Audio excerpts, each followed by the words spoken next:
All right, welcome folks. You are watching Game 2 from Civ4 AI Survivor. This is Season 5, Game 2. This is one of our matches that has 7 leaders instead of 6. I want to just mention we did have a record number of prediction entries. We had 254 entries in the picking contest, so that's pretty awesome. It's really cool that the contest continues to still get more popular each year we do this. So let's just go around real quick and highlight our leaders. Our pool 1 leader in this match is Surya Varman with the yellow colors here in the north. The opinion on who is going to win this game is split pretty evenly between Surya Varman and Catherine, who is our pool 2 leader. She's down here in the southeast. So I suspect there's going to be particular interest in the two of them from everybody who's watching. Then our randomly drawn leaders, I'll just go around, are Brennus of the Celts up here in the northeast, Sitting Bull of the Native Americans, Wang Khan in green borders in this game. Just be warned, this is Korea up here in green. Roosevelt of the Americans, and then Louis of the French. The opinion is also pretty heavily split between whether Roosevelt or Sitting Bull is going to be the first one to die, so keep an eye on that too. Those are probably the big things that we're going to be seeing in this game. Who will be the first to die, and who will end up being the ultimate winner. Now I'm just going to double check real quickly that we have the correct archery tech for the barbarians. All right, we do. I thought we did that, but I wasn't certain. And with that in mind, let's go ahead and get started. So want to see where the AI leaders send their initial starting settlers, as always. So let's see, Sitting Bull going to the west. That is good news for Team Catherine, because if Sitting Bull goes to the east, he squeezes her on territory. Surya Varman also heading to the west, Wang Khan heading south, Louis heading east, Roosevelt heading to the north, to the northwest. All right, let's see who's the first one to settle. All right, we've got an early city here from Surya Varman, so let's look at this. Also in terms of research, 2 civs start with mysticism, Wang Khan as Korea and Brennus as the Celts, and they are both on meditation. So they are likely, one of them will win that race, the other one will potentially go for polytheism. But let's look at the city that went down first. This is a pretty good spot. So remember, Surya Varman is creative, so he's going to get the free border pop, and then he'll have double food resources, and he'll have the copper when he researches bronze working. So this is a pretty good spot for an early city. Definitely like this. All right, so that's the first city to go down. Let's keep an eye out. So wherever you see the archers, this is where those settlers are going. Oh, Kathy, she's going in the tundra? Ooh, I don't know. Well, you know, this is not a bad spot for a city. She actually picked a pretty good spot. Yes, it's down in the tundra, but look, double deer resources, and we'll grab the sheep. So she just needs to get animal husbandry, because her starting techs are hunting and mining as Russia. So she's going to need to get animal husbandry for the sheep here. Also needs to get agriculture for her start. The copper is a little awkward now. She can't see the copper because she doesn't have bronze working, but she is creative, so she will grab this eventually after 50 turns, when she hits 100 culture. But yeah, maybe not ideal. All right, no one else is settled just yet. All right, so here is here's the actual poverty point. Not the real poverty point, just actual poverty point.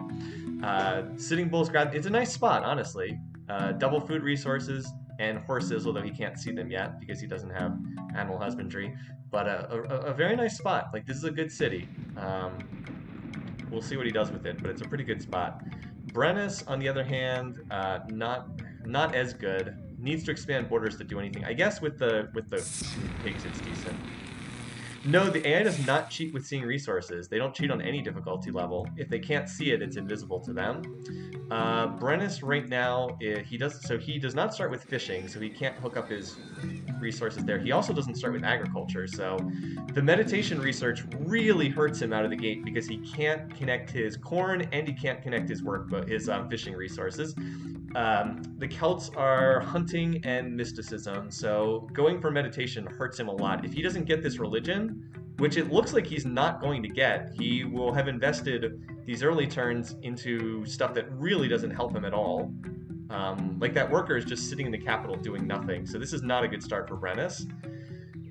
Meanwhile, we have Louis, and by the way, we have a lot of creative leaders in this game, I just realized that. So we have Louis creative, Surya Varman's creative, Kathy's creative. Excuse me, a lot of border pops. This is a weak spot on initial settling, but thankfully he's creative, so he'll get the border pop.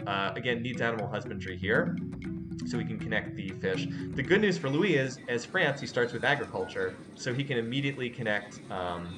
He immediately can connect this. If he's smart, he would research mining, which is a tech he does not have to connect his gems. He really should probably start. With this start, he probably should go mining bronze working or mining hunting bronze working for his start. Oh well. So this will be a decent city. He just needs to get animal husbandry, which is probably not that high of a priority. And the Americans have picked a lousy spot because this city needs to expand borders to be able to do anything. It'll be good once he grabs the corn. It's a 6-food tile, but he can't use the corn right away. He needs to expand borders, so not a very good city to start. All right. So the only one who's left to settle is Wang Khan, and he is heading straight for Louis. And he has picked a garbage spot. I mean, again, long term. So the AI just settles for resources. It doesn't pay attention to whether it can connect them. It just settles for resources. So this is a terrible city in the early game because it's buried in jungle. The only food resource is in the second ring, and it's under jungle. So this is not a good spot. Now he's going to probably found the holy city here, which could be an issue for Louis. So I guess that'll help a lot. But still, it's not a good spot for a city. Western leaders look like they're trying to box in Wang Khan. It does look like that to some extent. Yeah. They've all settled towards Korea, for sure. Yeah, everybody settled towards Korea. Well, that does clear out a little more space for Kathy and Brenna, so that's good for them. The West got congested based on these settling patterns. All right, so looks like Wang Khan's going to win the meditation race here on this upcoming turn. Yep, as expected. So he founds Confucianism because we have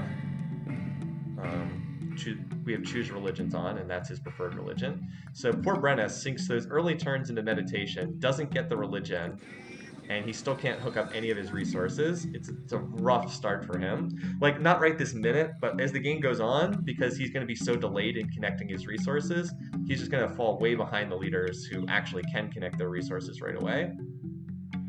Like Suryavarman, I believe, researched agriculture first, because he doesn't start with agriculture. Yeah, so he started with agriculture, so now he'll be able to hook up his double rice resources. Let's see what he actually does with the worker here. I'm just curious if he's going to move this to the rice. I'm assuming he will. Yep, he did. So, AI not totally stupid. The AI does not build enough workers early in the game. Like, they start with a free run. They start with a free worker, but they don't do enough to connect their stuff. What's Louis? Oh, Louis going for a religion. That's unexpected. I was not expecting Louis to get one of the early religions. Wow. Okay. Brennis looks like he's going to get locked out of religions entirely. So we could have a holy city here and a holy city here shortly. Wow. Okay. Getting an annoying holy city suits Wang Khan more than the faith. Huh. Well, I wasn't expecting that. Was not expecting double religions right here, but the game sometimes can throw you unexpected stuff. Alright, so now we'll have some quiet turns because no one will get a settler out for the time being. Important text, Wang Khan's researching agriculture, which is interesting because he doesn't really have any ag resources. He's got rice, but that's under jungle. Catherine's going for mysticism, which is not the correct text. She really needs to go agriculture into animal husbandry, because she's got this and then she's got this. Those are her two food resources. This is not a good research start for Kathy, because she's not hooking up her resources, which is not good. And now she's wasting production into a barracks without any food bonuses connected. Brennis is going for fishing, which is good, but that is going to delay his agriculture. His worker is still... So his poor worker, it literally has just stood in the capital the whole game. He has no agriculture. He has no wheel, so he can't build roads. He has no mining, so he can't mine hill tiles. His worker literally can do nothing. We're a dozen turns into the game, and his worker has literally done nothing because he doesn't have any worker techs. Really, really sad start for him. But he's got hunting, and he has no hunting resources, and mysticism. And he researched meditation like 90% of the way to completion, and now he's on fishing, which also does not help his workers do anything. So yeah, it's a rough start. I mean, the starting techs really matter. It makes a big deal what techs you start with. Meanwhile, Roosevelt's going for pottery for some reason. Okay, buddy. He needs culture in this city super badly. I mean, he's built 2 grassland farms. Okay, well, he's got a lot of food, I guess. Wouldn't say that this is the most effective way to start, but whatever. All right, so let's advance a couple turns because there's not a lot going on right now. Just keeping an eye on like who's researching what techs. We'll check in again in a couple turns. Let's see who's getting close to. Oh, well, we've got. There's the. So there we go. Now we've got the competing holy cities right next to each other here. Crazy. 7 culture per turn and 6 culture per turn. Wait, he built a monument here too? What the? Why would you build a monument? It's a holy city. Ah! Ah. What a way to waste the production. Oh well. Okay. Well, anyway, that's certainly weird that we have the double holy cities right there. So this will create religious tension. You know, Wang Khan might end up being the first eliminated in this game, just because he's especially. Well, we'll have to see how these religions shake out. But yeah, worst enemy here. Oh, okay. Brennus is the worst enemy of a bunch of people, but Roosevelt and Wang Khan are so far away that's irrelevant. I think we might see some fireworks in this game. I will say that, so I think it does matter. Like, let's advance a couple more turns. I think there's some settlers that are almost ready to come out. No, there's no imperialistic leaders. Oh, wait, yes, there is. There's Kathy. I was going to say no imperialistic leaders, but we have Kathy. Did she manage to finish a settler yet? Yes, she did. So she's the first one to get a settler out. Not surprising because she's imperialistic. She is finally now on agriculture, and she did get the settler out first. So that helps, definitely. But like I did want to check in, like I wanted to check in on turn 25 because that's a nice round number to like look at when, like look at early development. Fortunately, she did not lose a settler to that barbarian. All right, she's probably gonna plant right around here. All right, and she gets the free creative border pop. So like let's look at the AIs. So Kathy has connected none of her resources at the capital. She just finished agriculture on this turn, but like she hasn't connected any resources. Ignore the iron because she doesn't have iron working. That's just a normal grassland hill tile. So like that's not a very good start. How about Brennus? Well, he's gotten 1 fish connected and that's it. He's also researching agriculture. Like that's a terrible start from a development perspective. Look at Surya Varman. He's got the rice connected. He's got the pigs connected. Like this is a much stronger start for him. Look, he's got a +6 food surplus, despite working a couple of low food tiles. Now what he needs next is happiness. And he's got this rice connected, and he's connecting this tile. He just needs to get over to some happiness resources. If he's smart, he'll grab this ivory down here. Who else do we have? Sitting Bull. So he actually has connected his resources too. Now, if he was smart, he'd mine this tile. He does have mining tech, so he just needs to get production now, but it's not a terrible start for Sitting Bull.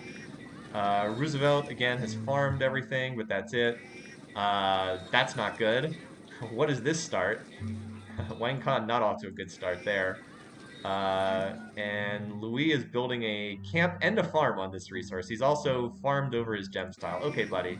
You've got these awesome resources. You do have to use them, though. So, I think he just finished, hunting. Let's see if he switches over here. All right, he did switch over. So now he's got that connected. We'll see if he's smart. Has he picked up mining tech yet, just out of curiosity? All right, he still doesn't have mining. He's on masonry for his stone. Okay. Anyway, so let's see. I think, did Kathy settle yet? Nope. But she's pushing a little further away. Now Sitting Bull is heading in her direction. Is this a settler as well? Wow, Surya Varman's just going straight west. And here's a settler coming out from Wang Khan. So we got a settling race over here. Wang Khan pushing a settler and Surya Varman pushing a settler. There's probably room for both of them to get a city here, to be honest. But there's Kathy's spot. I wouldn't say this is a great city, but decent long term. Good post-iron working. Not too good pre-iron working though. All right, let's see where these guys are going. Or no, maybe Surya Varman's heading down here into the jungles. It would not be as strong of a city, not early on at least. He really should go for these ivory resources because he needs happiness. That's the biggest thing holding him back. I guess there's a wines resource over there too. This is probably where this city gets founded. Nope, going further. Like, the only resource that's visible here is the corn, so I wonder. Alright, so yeah, this is not a particularly good city for Surya Varman. I mean, long term, yes, cut down the... Oh, well, he stole the rice resource. That makes it a lot stronger, although it makes this city a lot weaker. This city now only has +3 food surplus. Oh well. And Sitting Bull went due north from his capital. Not a terrible spot either. This city is on a hill, this city's on a hill too, so this will be almost impossible for someone to capture early in the game. Let's see where Wang Han... Oh, he's still... Wow, he's really pushing this settler pretty deep. Where's he going with this thing? Right there, apparently. Alright, well, I guess he claims a little more territory with that. That sure looks like an exposed city, though. Alright, so everybody has 3 cities now, except these two. Does Roosevelt have a settler out? Yes, he does. Does Louis have a settler out? Yes, he does. Looks like he's going to grab this. Wow, that's legitimately a good spot to settle. Yeah, this is like, this doesn't claim a lot of territory, but wow, look how strong this is. Double fish. A wet corn that's actually already connected because the AI, it was already in borders from Orleans. Already connected. Like, this is what you would actually want to do. Just immediately start working a 5 food tile. Now if the excuse me, now if the moron would just research mining to connect these gems, he'll be in business. He will sooner or later, although he hasn't thus far. And Roosevelt has his settler here. So we'll just keep an eye on where this one's going. Alright. Straight to the east, that's fine. Probably should have put it in range of the gold resource, but whatever. New York still needs to expand borders. It needs a monument here or something to pop borders, because all the resources are in the second ring for this city. It's basically garbage until the borders expand. Creative leader building Stonehenge? Yep. Well, the one thing is, with the stone, it's actually very cheap to build. Of course, he built it before he got this. Got it before he connected the stone. That would have been smarter. It will give him a profit for his shrine, though, so long term, that wouldn't be awful. But yeah, he really didn't need it, did he? Anyone else building a wonder? Doesn't look like it. A lot of settlers in production, though. Kathy's on double settler, which is good for her. And Brennis has got one, and so does Surya Varman up here. Alright, well, looks like the Stonehenge is going to finish first, and then we'll track where some of these settlers are going. Alright, he whipped it to completion. And now he's getting a workboat with the overflow.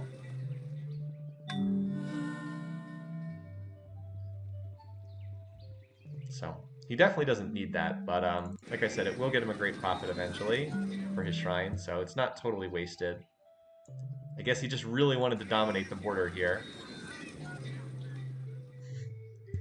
Needless to say, there's maybe some tension between these two.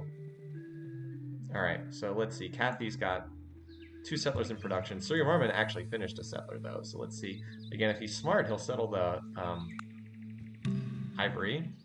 So he's got one marching around. Does anyone else have a settler out? That's worker. Okay, those are just workers from Sitting Bull. Okay, this is the only settler on the board right now, so we might as well watch this until Kathy gets her settlers out. Yes, by the way, Sitting Bull's in first place right now, but early game score is not super relevant. It's a lot of land points. And he did pick up bronze working, though, which is good. And he already has... So this is the other reason why I think Sitting Bull does not die quickly. Oh, Sitting Bull got a 4th city. Wow.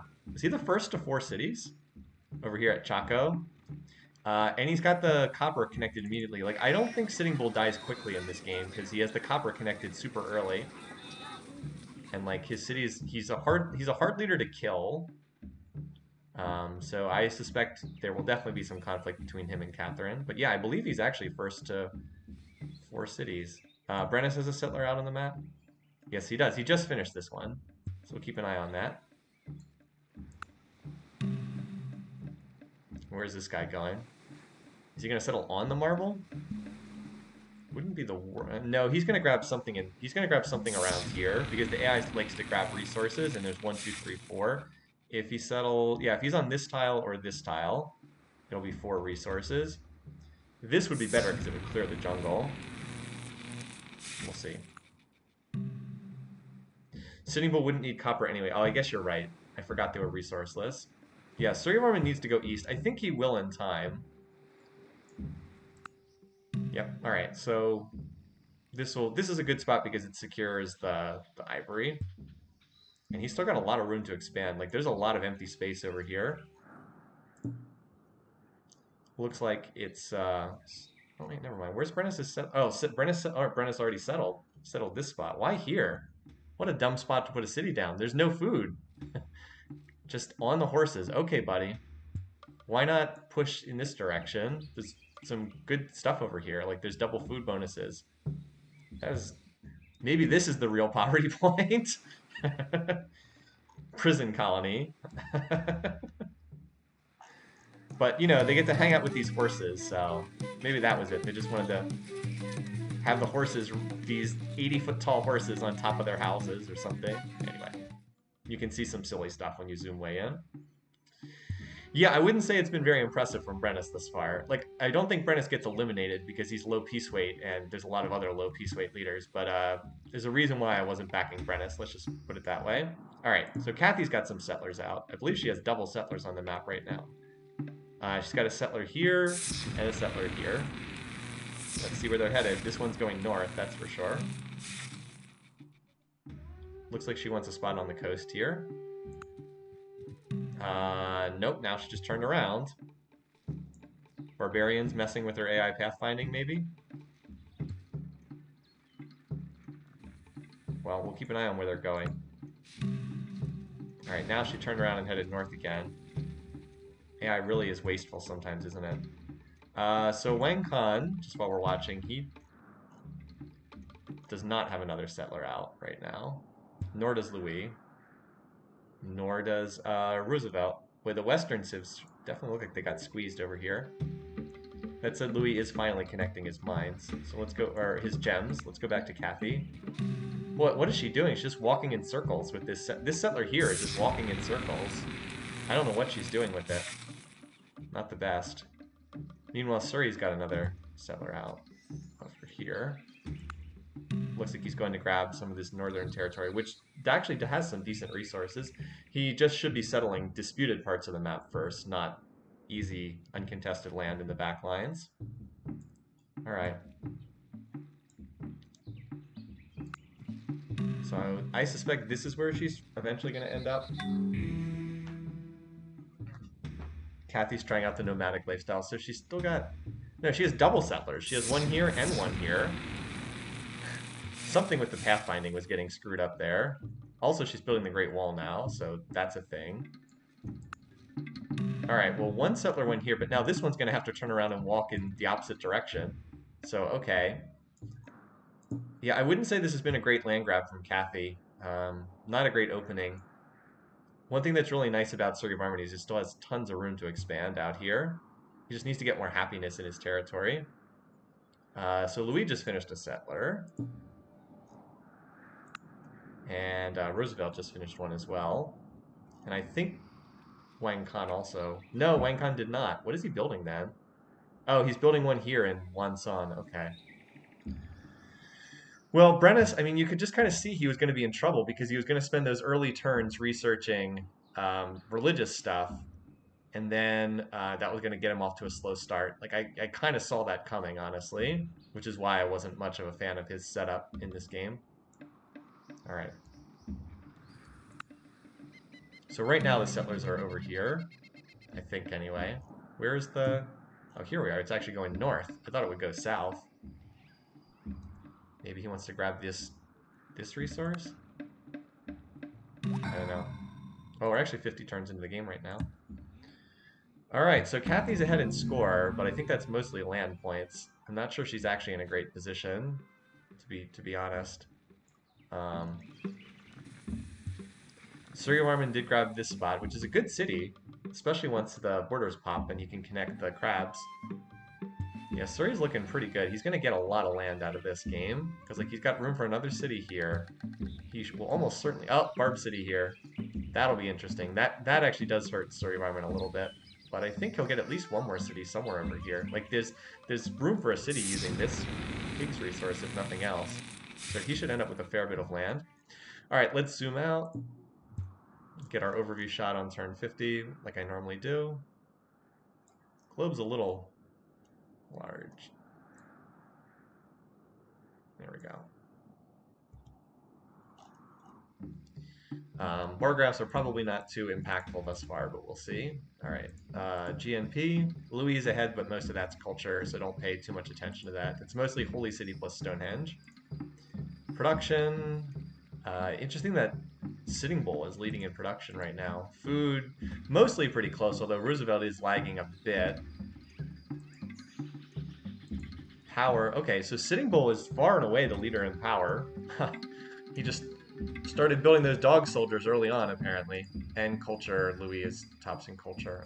We can do a quick check on their beaker rate, but I don't expect anyone's too high right now. 6 speakers for Sir Armin, 8 for Kathy, 7 for Brennis, 19 for Louis. Okay, that actually is meaningful that Louis is so much higher than anyone else in research. 16 for Louis, for Roosevelt, and 8.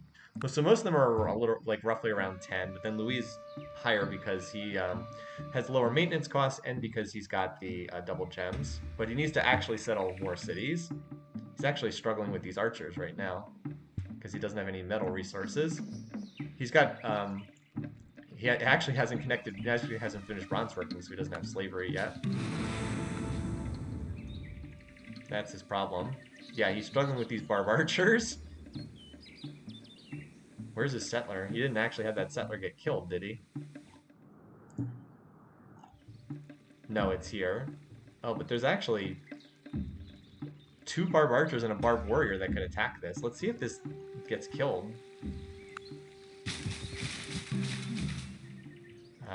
Looks like it did not, I think.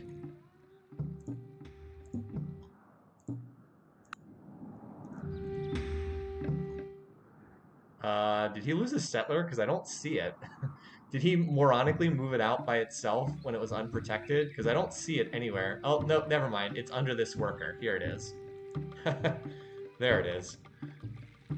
Whatever, man. Okay. So he did actually keep that unit alive. All right.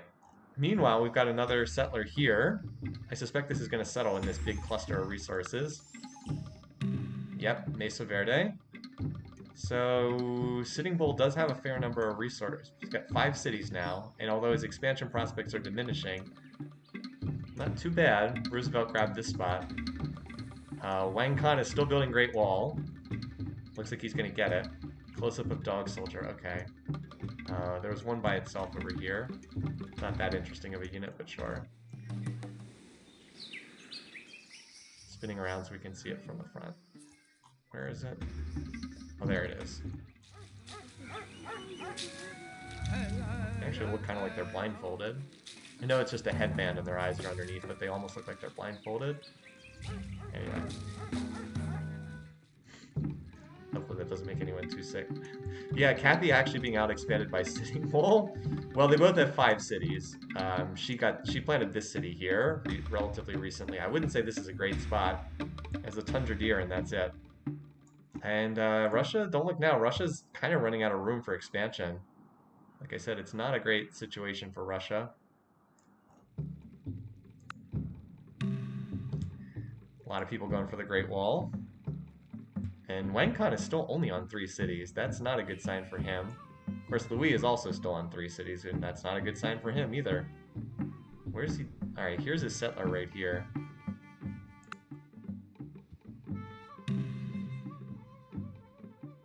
I suspect he's going to grab this resource cluster down here. Great Wall finished. Should go for the wonder of more than 3 cities, though. The wonder of more than 3 cities.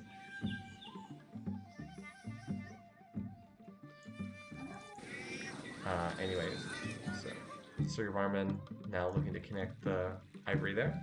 How's Brennis doing on cities? Well, he still is on 4. Good question. There's certainly room for more here. He came up and got me, but I'm scared to go in there. He's scared to come in here? Yeah, watch Sydney, come here, buddy. backing away. Sydney, you're not scared to come in, are you? Normally he just runs in here. He's standing out here, like terrified. Aww. buddy. Come here, sit. Okay. We just want to show you on the... I don't know what's going on. I'll put him on. There we go. Good boy. I don't know why, he's just being shy today, apparently.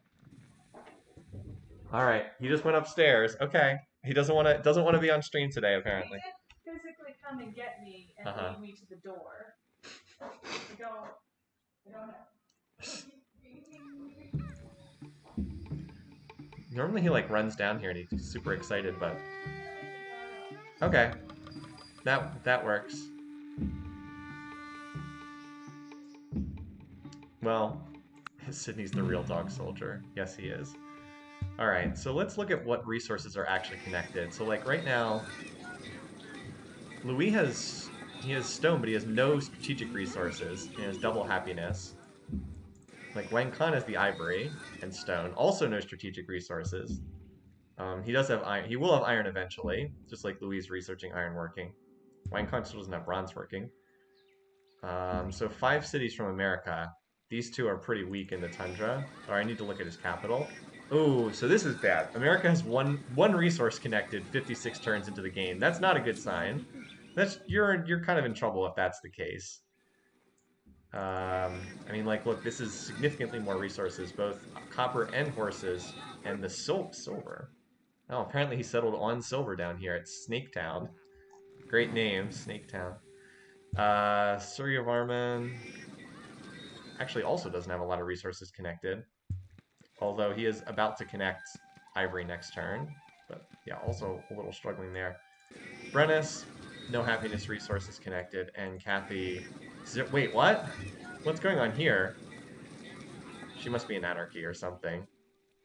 How could she have no resources connected? Oh, wait, does she really have 0 resources connected? No. Huh. Something must be wrong there. Well, anyway.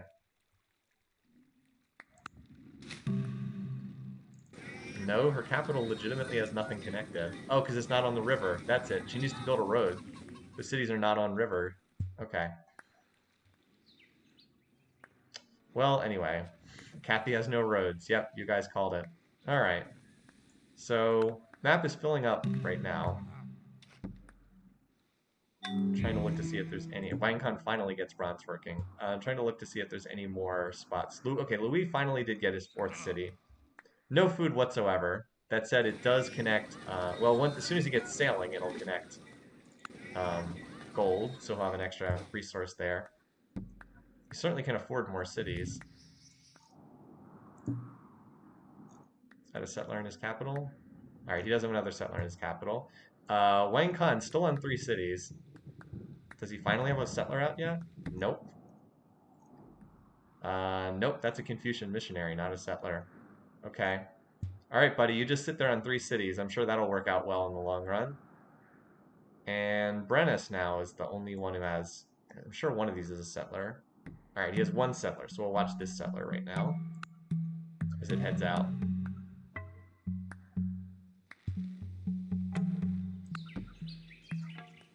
Here it goes.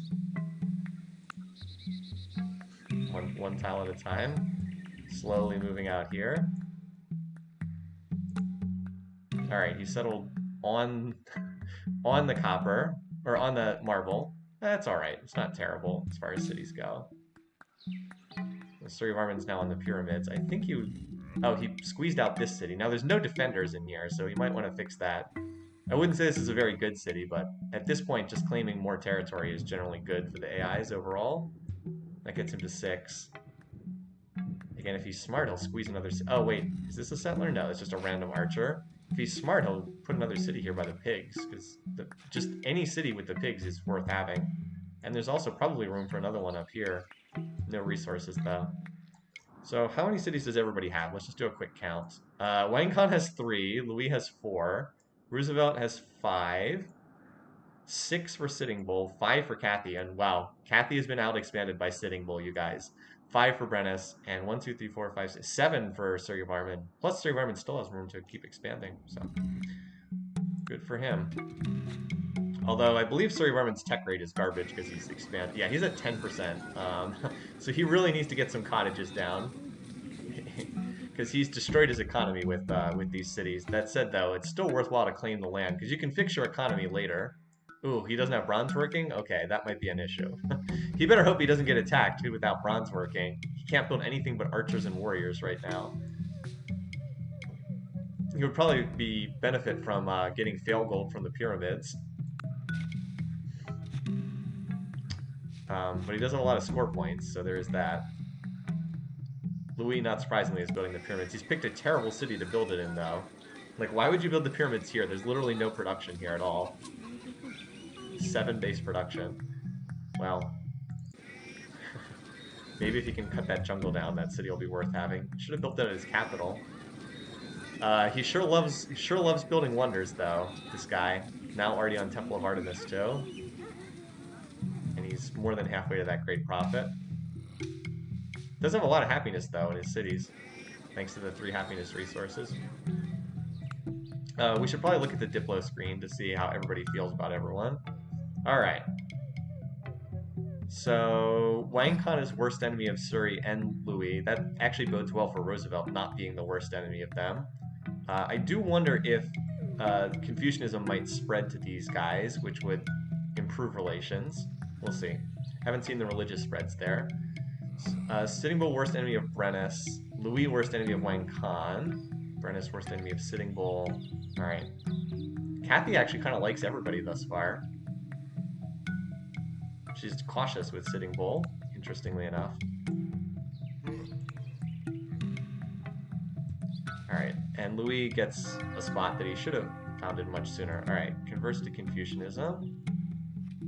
So that'll improve relations between Wang Khan and Roosevelt. Note, by the way, that the monotheism religion is still out there. Like, someone could still grab that. So, still up for grabs, very much.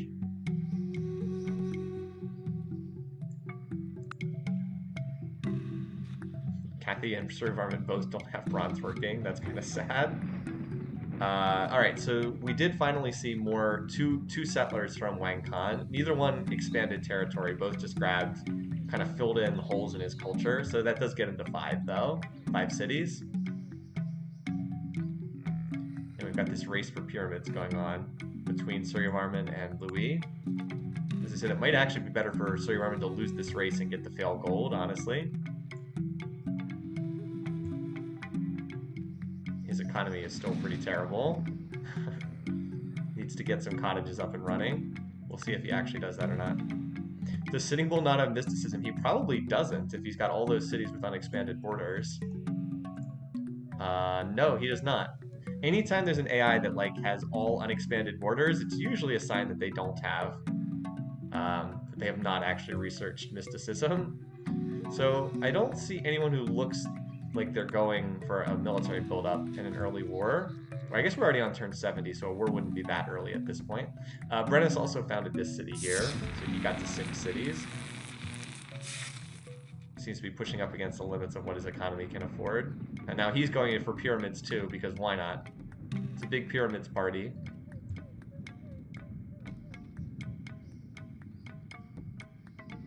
Oh, wait, this went down to 11 turns? He connect something? Oh, I see. He was able to start working this tile. So I think Louis is going to land the pyramids. Out of all the leaders, he probably needs them the least, but apparently he wants them. So there's still there's room for one more city on the border here. Oh, this is a new city. Wow. Sitting Bull has actually expanded pretty well in this game. He's at 7 cities now, right? 1, 2, 3, 4, 5, 6. Yeah, 7. I'd say this is about as much territory as you'd expect him to get. Oh wait, never mind. I didn't even realize that Roosevelt was building the pyramids down here. Looks like he's going to be the one to get them, because he's actually building them in his capital. And he also has stone, and he's also industrious. So yeah, looks like he's going to land them. And we'll see if he's able to do anything with that. As I said, the fail gold might actually be better for some of these leaders.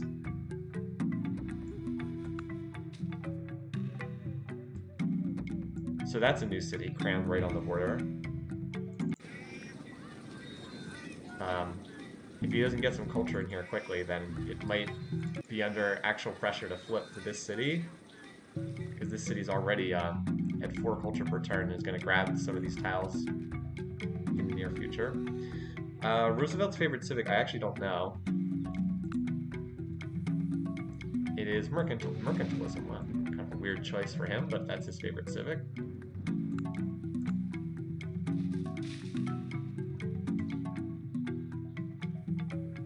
Still, it is a little surprising Kathy didn't expand much better than this. She just hasn't really expanded very well at all in this game.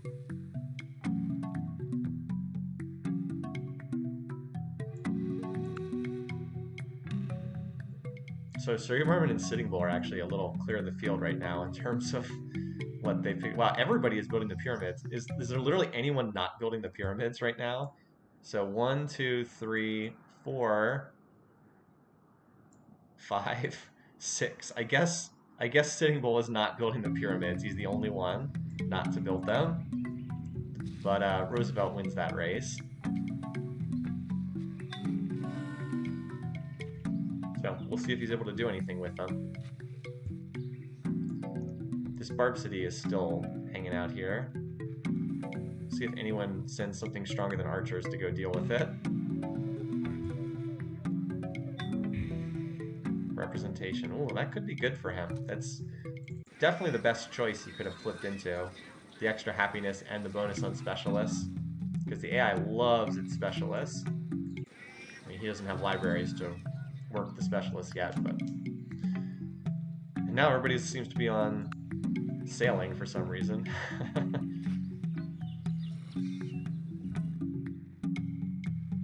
Just looking around to see if anyone's got what looks like an army in position. Sitting Bull might be the closest.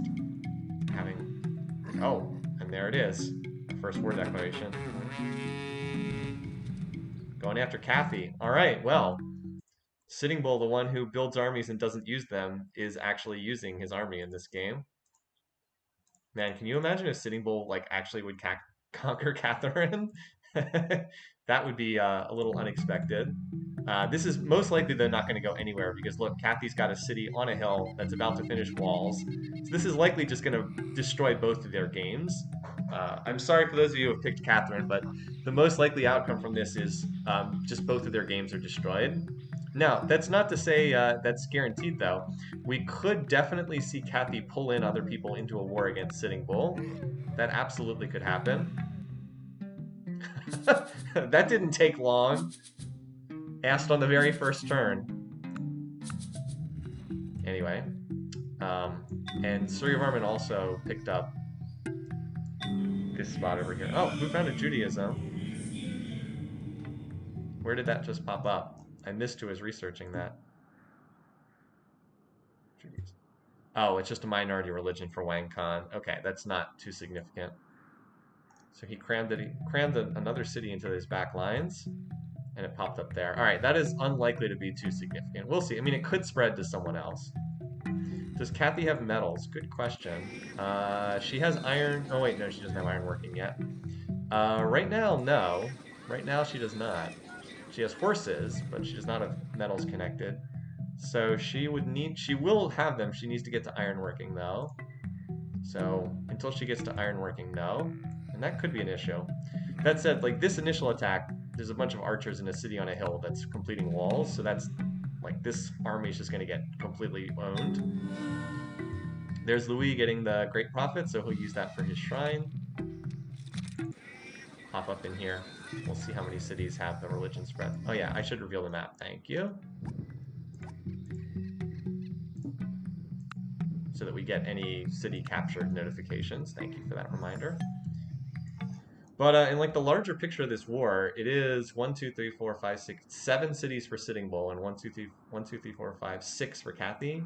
And some of these cities are not high quality. Oh, she just grabbed copper though. She just finished this, so she should have copper connected, right? I'm not seeing it pop up. Maybe we have to wait a turn.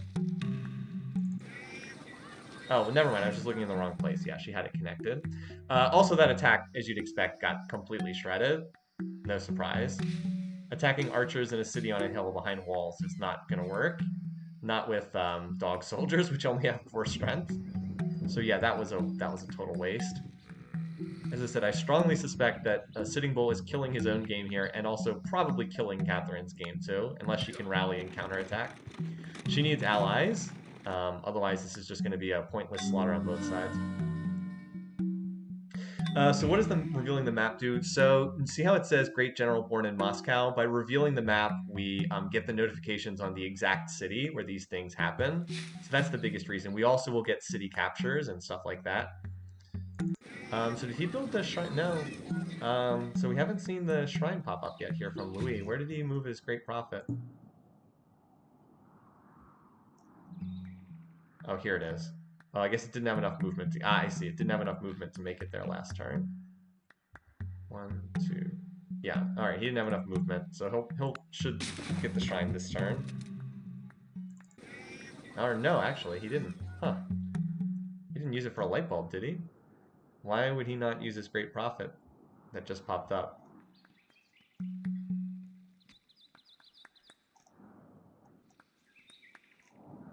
Did he light bulb? I'm just like, at this point, I'm just curious what he did with it.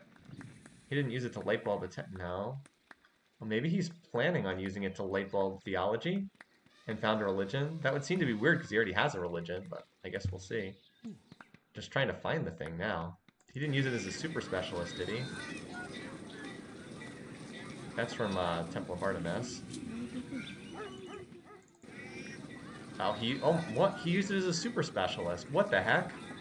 Why didn't he use it for the shrine? He used it as a super specialist. What? Oh my god. What the heck? That is so bizarre why you would do that. That literally makes no sense at all. Okay, whatever. You crazy kids. Okay. So I suspect this Barb City doesn't have too much longer for this world. Alright, so that is a big development. Suryavarman has picked up Louis' religion. That is very good for me, in the sense that the two of them may now be a tag team that dominates the map together. And that will also affect the diplomacy. So Wang Khan is now worst enemy of both Suryavarman and Louis. So maybe it's not Roosevelt who gets taken out first. Maybe it's Wang Khan who gets taken out first. Quite possibly. And Brennus has picked up the minority religion of got a random Judaism spread. It's weird that Brennus did not found his own religion. You really would have thought he would get one of the 2 religions, but he didn't. All right, here comes another stack that's just gonna get slaughtered in Kathy territory. Fortress Novgorod up here. All right, well. This city is not prepared to defend against that. Well, maybe. Who goes first? Louis moves first here. This is a 60% city on it. This is a city on a hill with 60% defenses, so I don't know. Hey, we gotta take the war declaration counter up.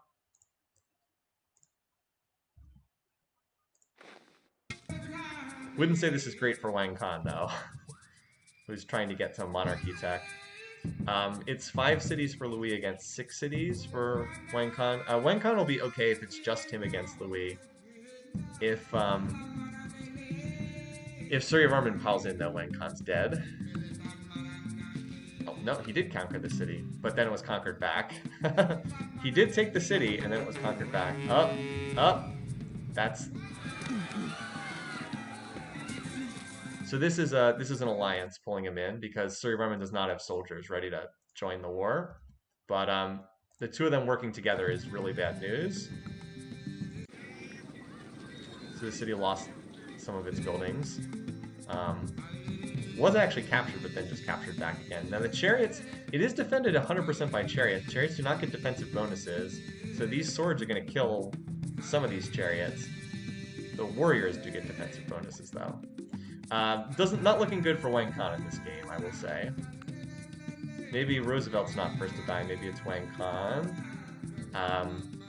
We would need to see Suryavarman would have to put an army together, but he will do that, and it's not like Wonson is very well defended over here. There's 1 archer and 1 worker, so this could be a tag team between Suri and Louis. And there's the immediate ask to join the war. Wait, war with Roosevelt? Did Roosevelt join this war too? I guess that had to have happened. There's also a fly buzzing around in here. You guys can't see it, but it's pretty annoying. I don't know if you can hear it in the background. It's very large. Alright, so yeah, we got another war. Boy, this was a quiet start, but then it really exploded into conflict. World War I declared, indeed. Alright, 2v2 here. That's good news for Wang Khan. Now, I don't think this attack's going to work. Across a river into a city that has archers and spears, I don't see that happening. Oh, well, was wise enough not to attack across the river, but still a city with walls. So this attack's been pushed back just barely. Now, another question is going to be who's going to be the first one to get catapults here, since we know that always makes a big difference. I don't think any of them are very close right now. And Kathy has, as expected, pushed back that latest attack by Wang Khan. Let's look at the power graphs. Oh my god. Sitting Bull is so far ahead of everyone in power. What is this? Sitting Bull close to catapults, is he? He's on, well, he's on math. I don't know if I'd say close, but he's making progress in that direction. I mean, he's closest, I guess we'd say. Certainly closer than Kathy, who doesn't even have writing right now. Our other combatants, Louis on the monarchy path, so he's not close right now. Roosevelt going for calendar, not construction. And then Surya Barman also doesn't have anything on the top of the tree. He's headed down the religious line, so that's not going to help him right now. So these wars will probably just stalemate for the most part. Still not attacking here. Yeah, individual chariot, that's not going to work. Sitting Bull going to Judaism is kind of weird, but okay. Sitting Bull and Brennus randomly having the minority religion of Wang Khan. Okay.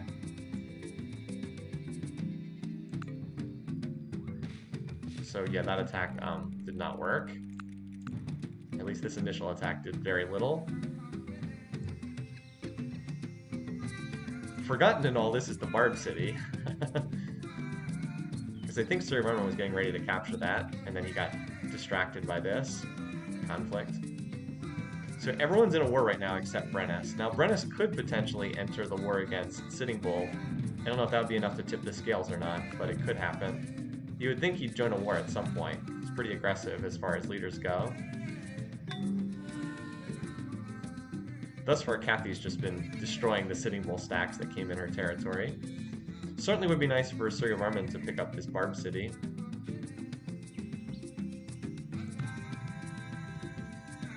Yeah, so that American attack got completely cleaned up.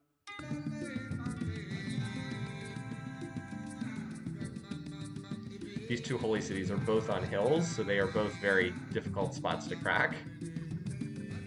So yeah, we're going to just see a whole lot of axes and swords thrown at each side, I think, or as far as this works. Oh, wow. This city is going to be hard to defend. Look at this. It doesn't even control its own first-ring tiles.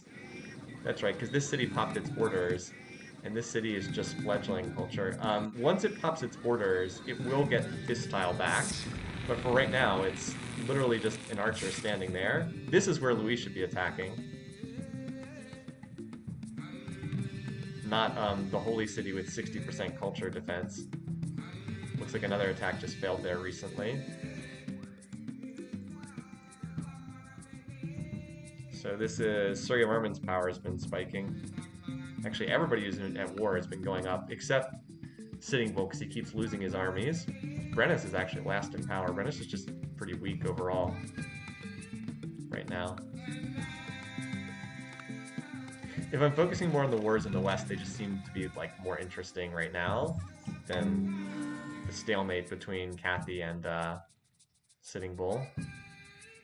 I just don't see either side punching through here until they have more tech.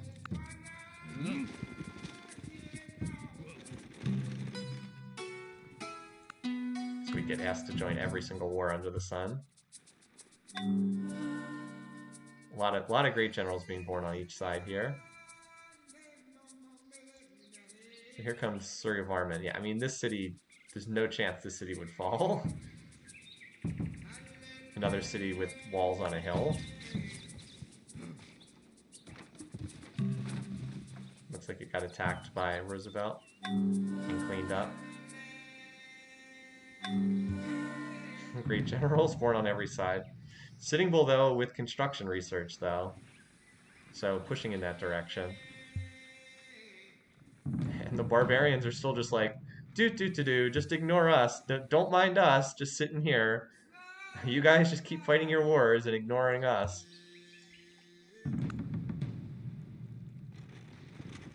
Like, Kathy's trying to fight here, but again, I just don't see how she ever pushes through the 50% wall defenses without catapults. Just get slaughtered here. Yep. First open borders request here on turn 100. Alright, so we'll take a look at every...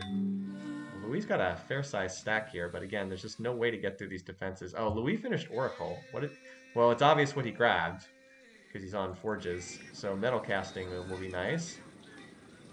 Also running Organized Religion, and this is going to be more happiness for him. I mean, he's going to have a ridiculous amount of happiness with the Forges.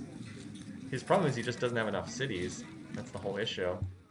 Like, if he just had more than 5 cities, he'd be quite strong. Seems like such an easy spot to grab. You really would think he would try to pick that up. He's going to lose control of this tile at some point soon. Oh, wait, no, actually he won't. He won't lose control of that. Because it's second ring for him, it's first ring for this guy, but he has third ring borders, and this guy only has second ring. So he will control this tile.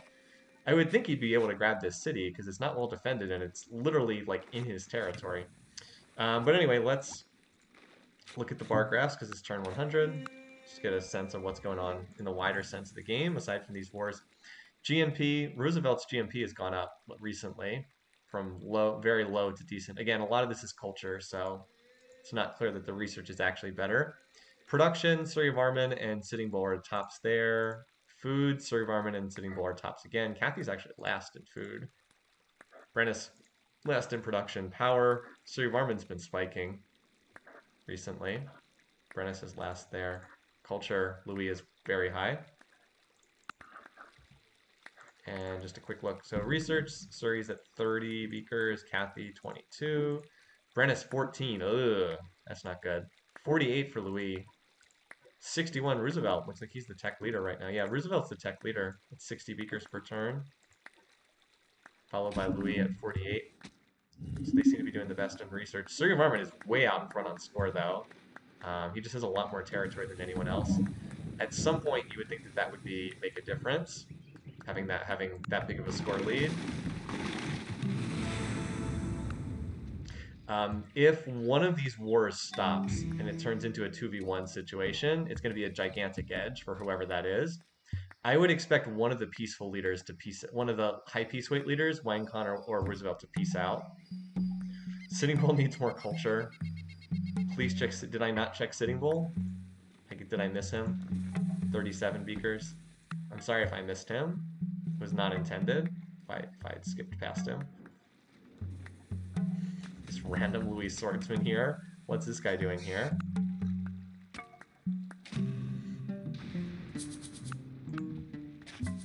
More requests spam.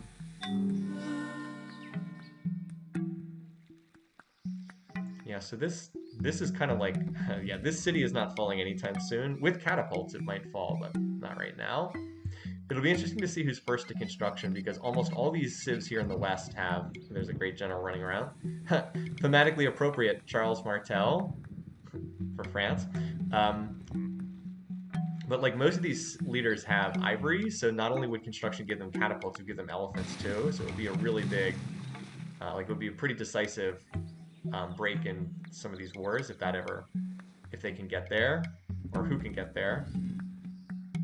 Meanwhile, the Kathy versus Sitting Bull war still seems to be stagnated. Really has not been a very good game for Catherine at all. It would be interesting to see if she gets this Code of Laws religion, which could introduce an unexpected element over here. She still has no religion at all. None has spread to her the whole game. And I keep checking in on the Barb City periodically, but nothing thus far. a little stack from Surrey Varma, although hard to see it doing anything. Guess you never know. But 50% walls means not likely. Surrey does look like, well, Surrey Varma, it seems like he's getting stronger over time because he's just got more cities and more territory than most of these other leaders. So I think that's part of it. He's also got another stack here. Well, again, it's hard. Again, like I keep saying, kind of need to get construction. He is on math right now, so let's see if that's prerequisite to a construction. It certainly should be. Yep, all right, so he's headed down that path. And Louis is also headed down that path. And of course, we know Sitting Bull is the closest to construction.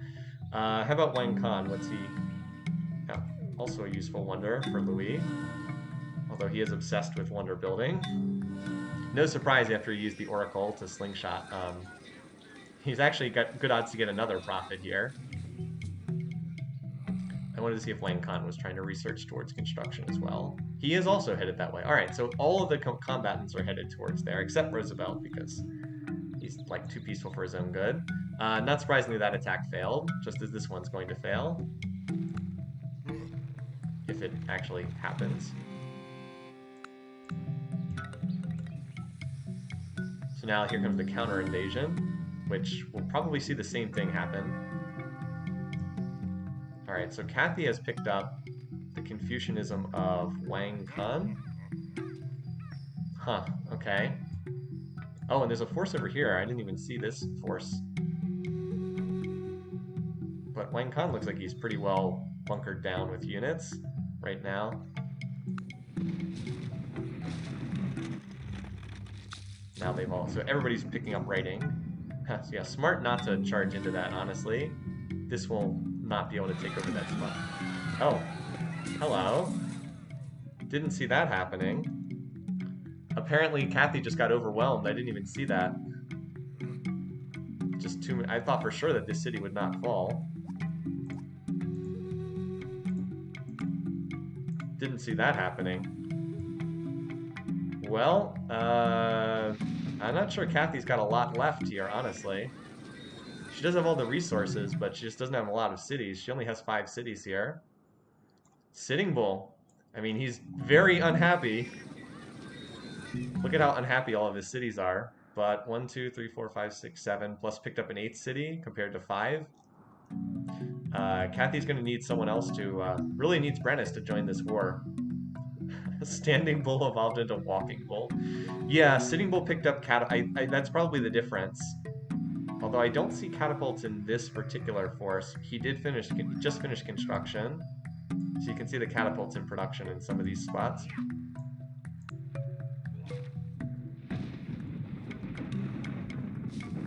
So yeah, given that that city was on a hill, I did not expect that to fall.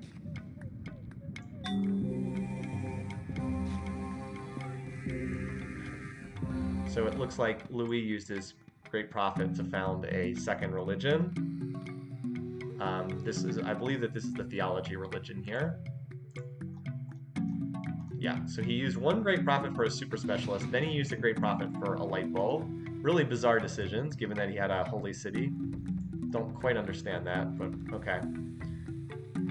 Alright, so yeah, we've got all these people researching construction, and this stack is wandering around deep in Khmer territory. Looks like it just got hit by a Khmer force. Although similarly, it looks like another force over here got wiped out.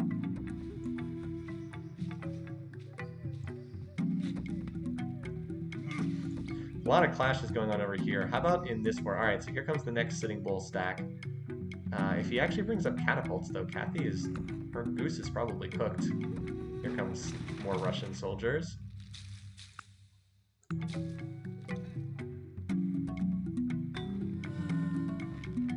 Hanging gardens from Roosevelt. See, this is the weakness of some of the more peaceful leaders. They can't stop building wonders even in the middle of a war. Although at least he's smart enough to go for construction here. It's a little surprising all these wars have gone on for this long. Like you would have I would have expected someone to peace out on some side.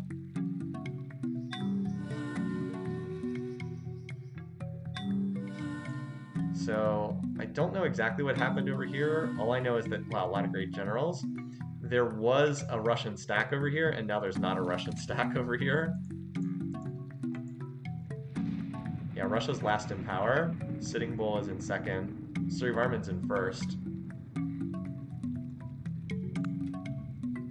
And is on construction, although almost everyone is on construction right now. Wang Khan is kind of belatedly behind there.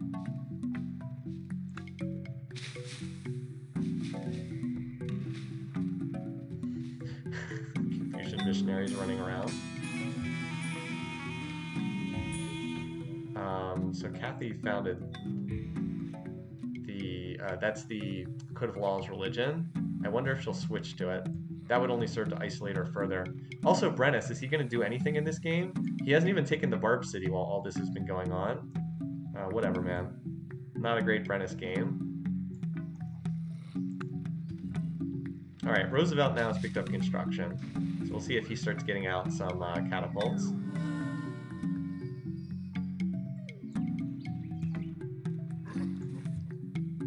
And meanwhile, these large stacks of Native American units are still marching on. Have not brought up catapults yet, but if catapults are included, then Moscow's in trouble if like the defenses get knocked out. Meanwhile, the stalemate over here in the west I don't think will last much longer. 7 turns for construction for Surivarman, 2 turns for Louis, 4 turns for Wang Khan, and Roosevelt already finished. So who has ivory, by the way? So he has ivory, although he doesn't have horseback riding, so he can't build elephants. I think they all have ivory, honestly. Yeah, they all have ivory. So who has construction? Or horseback, excuse me, who has horseback riding? Surivarman does not. Louis does. Roosevelt does not. Wang Khan does not. Alright, so elephants can be built by Louis as soon as he finishes his current research. And of course they would have a much higher strength value than anything else we're seeing running around. Here's another... Oh wow, wait a minute. Wang Khan has failed to protect this spot. This city is not on a hill, and there's only 1 axe. So this deck does have a shot if it gets... particularly if one of these swords gets a good dice roll on that axe. The other sword should get okay odds here. Wang Khan does have an axe in production though, so... he didn't end up attacking. Just delayed turn. This is one of those places where it feels like the moment construction appears, it's gonna be it. Alright, and Louis still building wonders. If he can ever get over his wonder habit, he'll be in good shape. He did just finish construction though. Like, Surivarman is simultaneously pressing both Roosevelt and Wang Khan on the border. And over here, it looks like this is slowly, this work continues, but there are catapults on the field now, so I don't know how much longer it's going to be. Alright.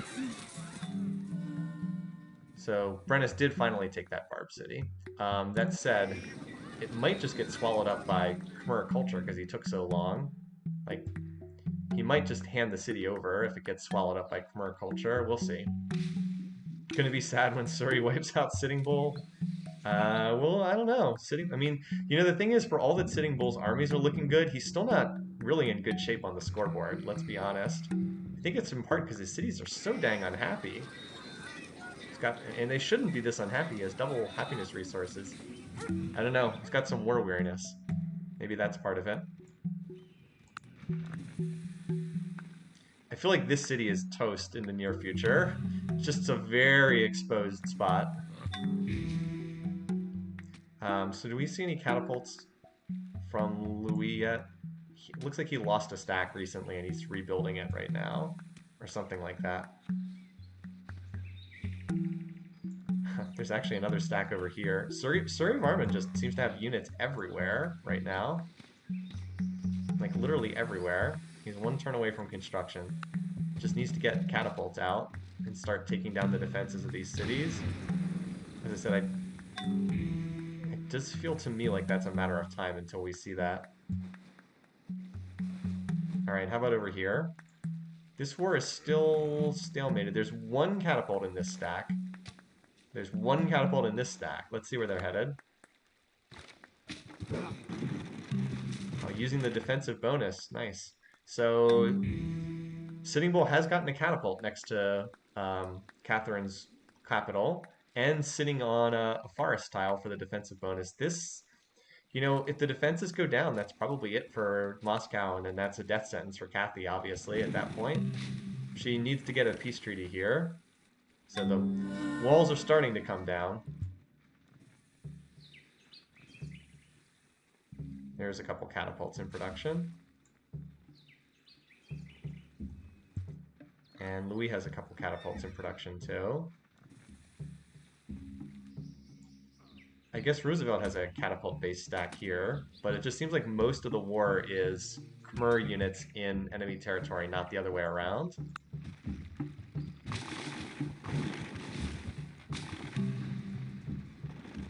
Yeah, and this stack just got destroyed.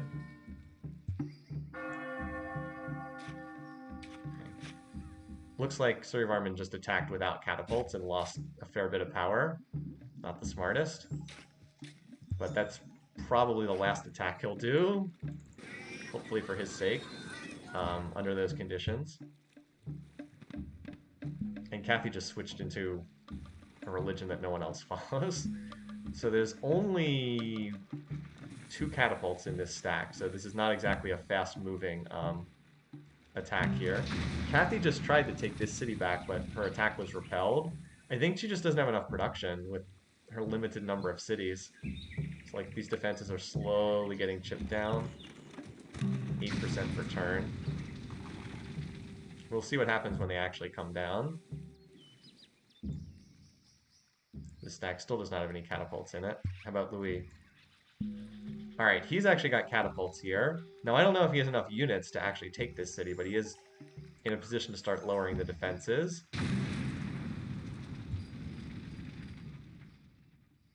Meanwhile, Suryavarman is, headed for this city here that Roosevelt has. A lot of archers in there, but they won't do much once walls are down.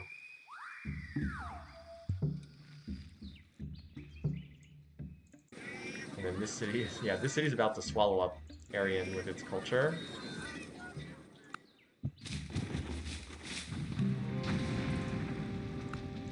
Kind of lengthy wars here in this game. The city just revolt. It looks like it had a revolt on the first turn, actually. So there's a decent chance that that city ends up in Khmer hands just because of the culture. Look at this, he's actually chopping the forest here. What a jerk. Anyway, so let's keep an eye on Moscow because this siege is about to turn into a battle. A lot of defending units. And the city is on a hill, which is going to help. That said, if the catapults do collateral damage, well, never mind. Some of the units just ran out of the city for some reason. And this city's down to 20% defenses. I don't think Louis has enough to take the city. He only has 4 or 5 war elephants, but he should be able to kill... And there's a lot of spears in there, too, but he'll kill some of the defenders, at least. Suryavarman needs to get his catapults over here, if that's where he wants to attack. The smarter place to attack would be here at Wansong, but doesn't seem to be his current focus.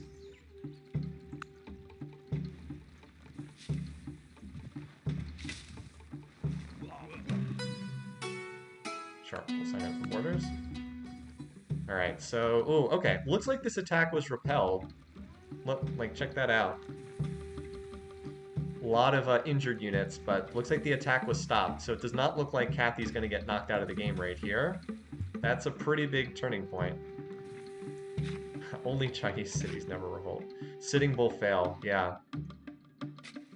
Looks like it. 5% chance of revolt here. Alright, so, like I said, that attack looks like it was pushed back. Let's look here, because there's going to be an attack, I think, this turn against Pyongyang.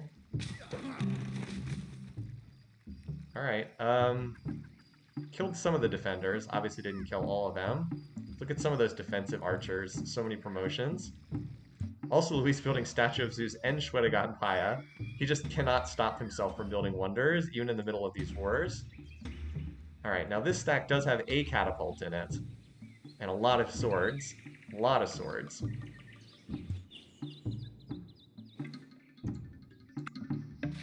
So, if there's only one catapult, it's going to take ages to take the walls down. Yeah, there's one catapult. Alright, Kathy raises a Barb City in the Deep South. Yet another great prophet for Louis. Will he finally build his shrine? I guess we'll find out. And in this stack, I guess, pause to heal. I mean, he's got a decent chance of taking this city. Wang Khan isn't exactly rebuilding all that well. I don't know. I guess we'll see. And this stack was indeed cleaned up. So Kathy was able to stop that attack. So yeah, Kathy was able to hold out and survive there. So she survived. She held against that attack. Here comes Wang Khan's stack with his swatches. Can this dude get some more catapults in this stack? He has one catapult here. Oh, and we now have longbows on the scene. Well, that's going to make it a lot harder to attack. Not impossible, but longbows certainly will make it tougher.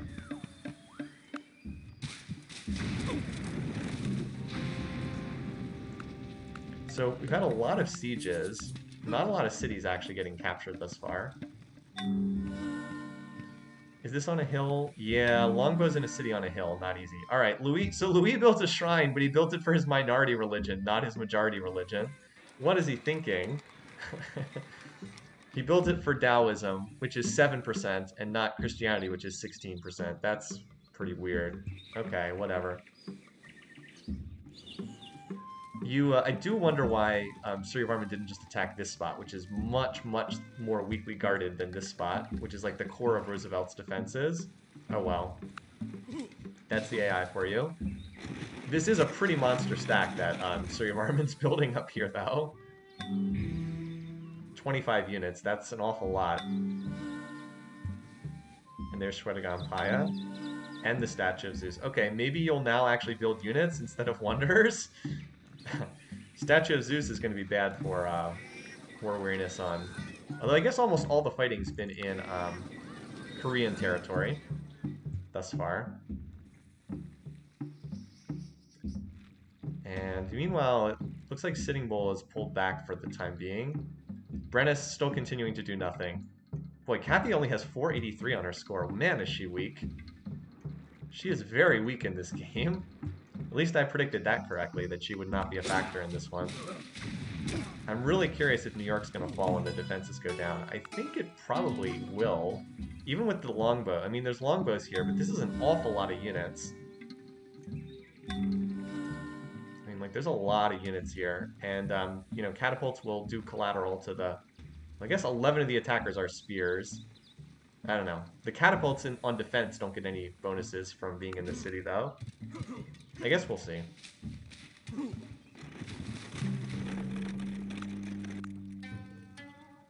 Sure, so we signed open wars, but we do not, of course, enter the wars ourselves.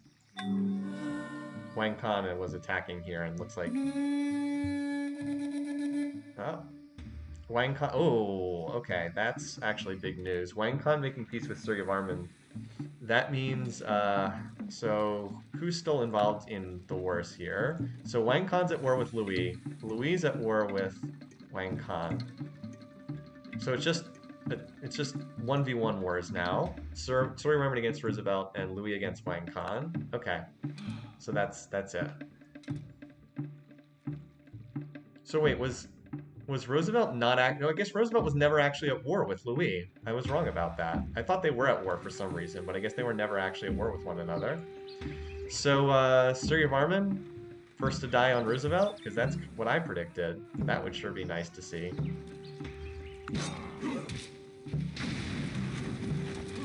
Oh, nope, they just pieced as well. Oh my god. Literally got it down to one... Got it down, it was literally just about to attack and then signed peace on the next turn. Wow, alright. So, thus the end of World War I, I guess. By the way, Sitting Bull actually in first place in score right now. Amazing. Hard to believe. Well, How long until one of these wars starts back up in the west again? Probably not too long. So, Wang Khan, furious towards Suryavarman, furious towards Louis. Let's see who worst enemies are. Oh wait, Wang Khan's still at war with Louis, that's right, their war didn't end. Suryavarman is the one who's not in a war right now. Worst enemy of Roosevelt. Worst enemy of Suryavarman. Lots of big wars, no progression, yeah. Except Kathy's been really crippled, and Sitting Bull's pretty strong. Alright, well let's get to turn 150 and we'll do another overview at that point. For now, I think we mostly watch the progress of the two wars that are still ongoing.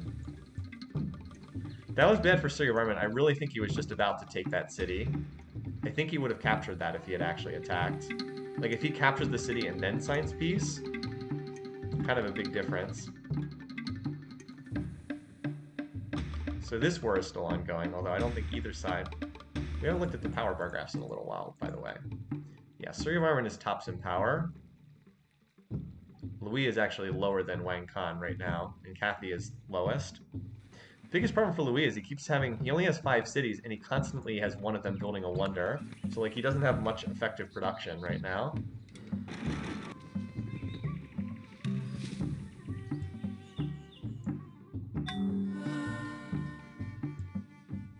Meanwhile, over here, are there any catapults in this stack? Yes. So St. Petersburg looks like the next city to be under siege.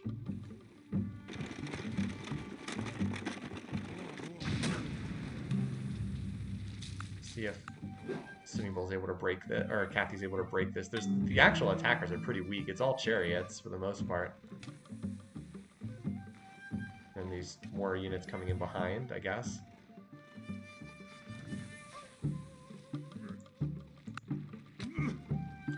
So kind of a long game right now without anyone really seizing control of it. Like, Suryavarman's in good shape, but he certainly hasn't emerged as like a true runaway yet. No one has. The only thing that's really happened is Kathy's been knocked pretty decisively out of contention for anything other than first to die status. Like, the best she's hoping for right now is to limp into the wildcard game. Chichen Itza, ooh, that's a... Alright, and these guys sign peace... Oh, wow! Hello. Wang Khan gave away his holy city in the peace treaty. Why? Why did he do that? Why would he do that? Why? Why in the world would you do that? He just gave away his holy city. Oh my god. Well, that makes a big difference. He certainly did not need to do that. He only has 5 cities remaining now. I mean, some of these tiles are going to be lost due to culture, but France has put out enough culture that this city's not going to flip at all. Wow, that's just bizarre. Is the turn advancing right now? Let's go. Oh, the game. Oh, I accidentally paused the game. Oops. I was like, why is the game not advancing? Huh. What a way to seriously weaken yourself for no reason at all. Oh man. I mean, Louis' biggest thing holding him back was a lack of more production. Like, he just lacked cities to provide production, and now he just got one. Wow. Okay. Well, that was significant, to be sure. We're about to have an attack here, so let's see if Kathy's able to hold. I don't think this is going to hold. She held at Moscow, but this does not look like it's going to work. Just too many attackers. Even if they're mostly chariots, I don't think that St. Petersburg holds out here. Well, it did on that turn. I guess I was wrong. Here comes horse archers, though. Significantly stronger than chariots, the horse archers. Will this city have time to heal, though? Kathy will get to promote these units, but let's see. Oh, she's once again managed to hold temporarily. I'm a little surprised Sitting Bull hasn't been able to take one of these cities. I mean, like, it does feel like it's a matter of time, but still. Yeah, that was the defensive spot for Wang Khan. Protective longbows in a city on a hill. That was also a holy city. His remaining cities, none of them are on hills. Like, that's flat ground, that's flat ground, that's flat ground, that's flat ground. This one is on a hill, but that's it.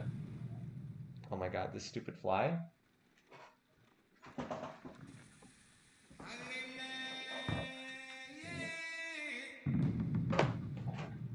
I got it. disgusting. One sec, I'm gonna get a paper towel.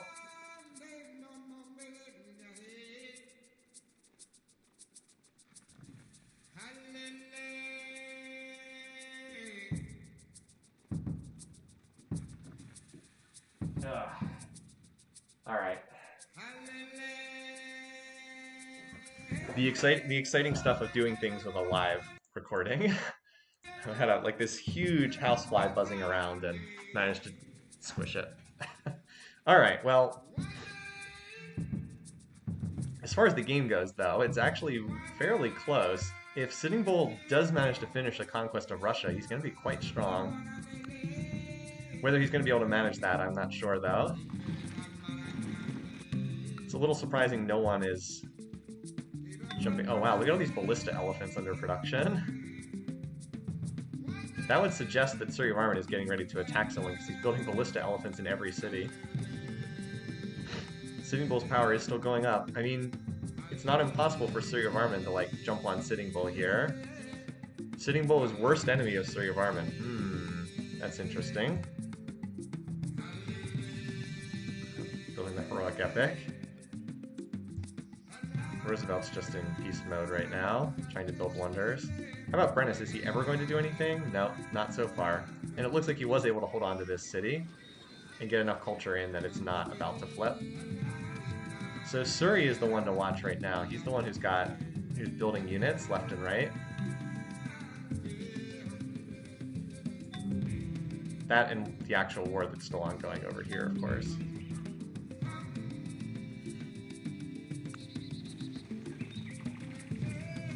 So here comes a fresh new Sitting Bull stack. Oh, well, I can't say I saw that coming. Brennus has declared war on Catherine. Well, there's your first to die, I think. Brennus has declared war on Catherine. Oh boy. Well, she didn't need that. So that's war number 5. Honestly, a good move for Brennus. He needs to, he's actually the same religion as Sitting Bull. And they're going to get some mutual military struggle. Brennus, 0 peace weight, and Sitting Bull, 8 peace weight. How do they feel about it? They're all the way up to cautious with each other now. Mutual military struggle, we care for our brothers and sisters in the faith. Cautious at +8 relations. Yeah. Cautious at +8. Unbelievable. Well, that certainly feels like it's it for Kathy. I don't see how she gets out of this, especially on so few cities.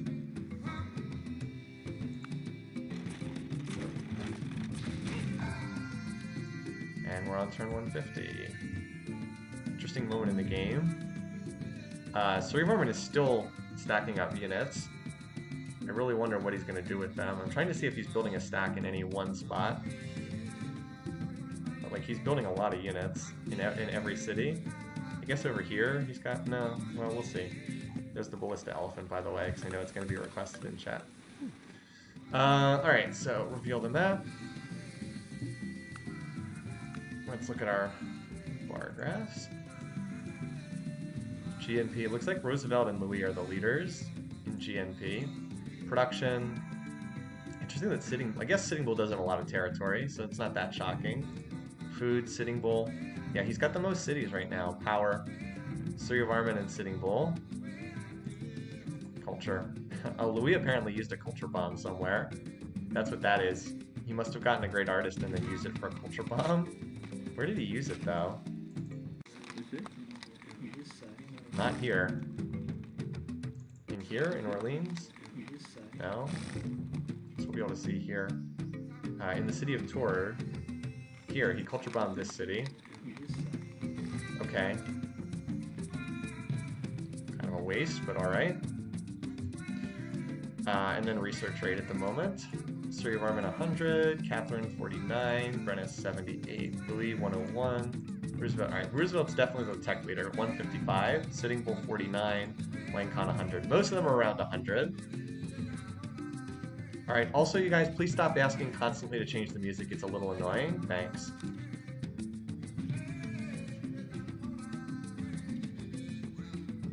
So What is it? Ironworking is the cheapest one. If I can find the darn thing. Alright, there you go.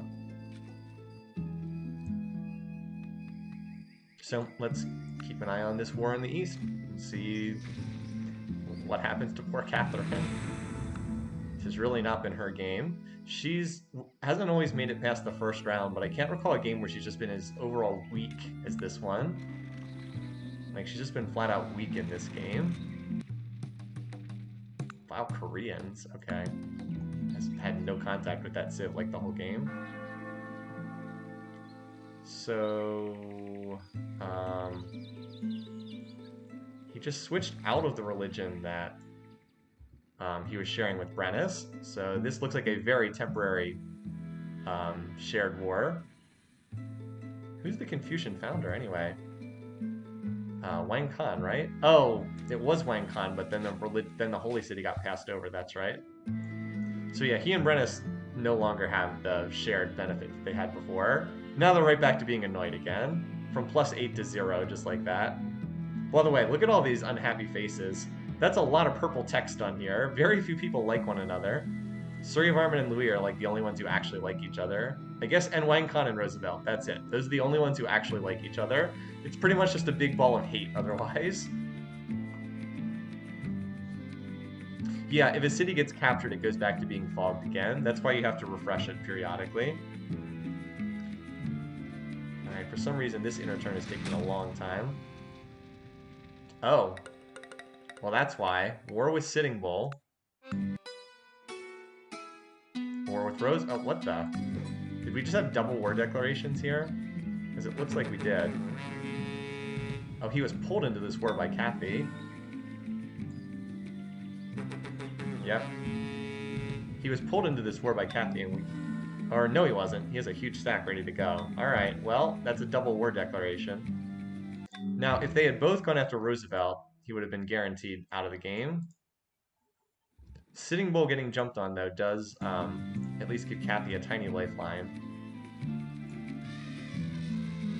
I'm a little surprised that Louis went after Roosevelt, though. Because he's actually lower than Roosevelt in power. It's a little surprising that he went after that. So here's the American stack. I guess he really wanted to hit this city, Chicago. It has to work through Chichen Itza. Man, I wish Suryavarman had jumped on Roosevelt. That would almost guarantee Suryavarman first and Louis second. Oh well. Instead, he's going to look to try to take down the other game leader. Although, for whatever reason, his big stack is not moving into enemy territory. Kathy is struggling here. Just lost one of her core cities. And now Brennus, who has exactly one catapult with his stack, is tied up with this spot here. So where's this force going anyway? The 36 units.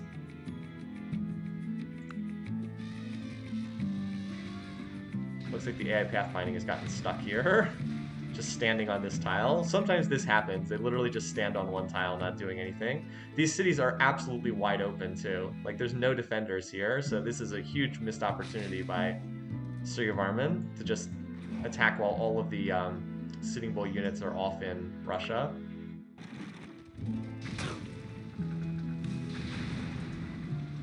No, Sitting Bull's too strong. Even if he were to lose, he wouldn't be first to die at this point. Oh, here they go. Now the stack finally started moving. I guess there are probably just more units rallied over here. So 7 catapults.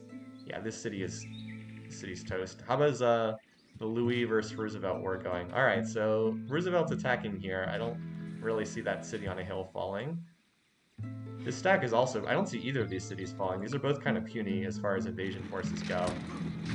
There's some real danger here for Louis, though, in the sense that Wang Khan could jump into this war, and I don't think he'd fare too well 1v2. I mean, Wang Khan doesn't seem to be in attack mode right now. Oh, never mind. Now the stack, instead of it hitting Poverty Point, has turned around, and maybe it's going for Mountain City? I don't know. I guess Moscow's the new target. Oh, wow. Moscow's not well defended at all. There's not a lot of units in there.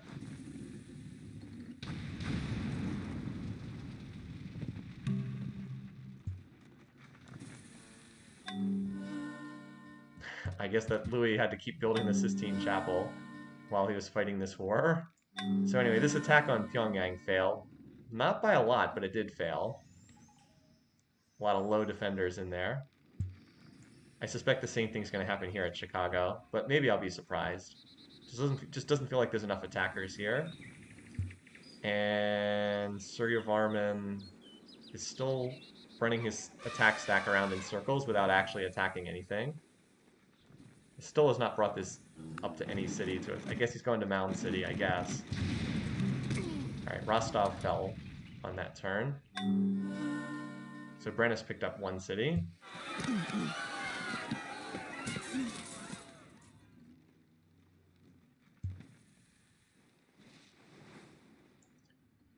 Chicago actually might get captured here, which is a surprise to me. We'll see if Roosevelt can reinforce it, but there's hardly anything left in here.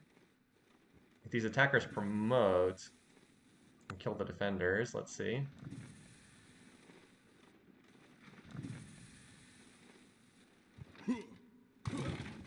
Nope, got cleaned up. Very close though. The city got down to almost nothing left. Oh well. Almost.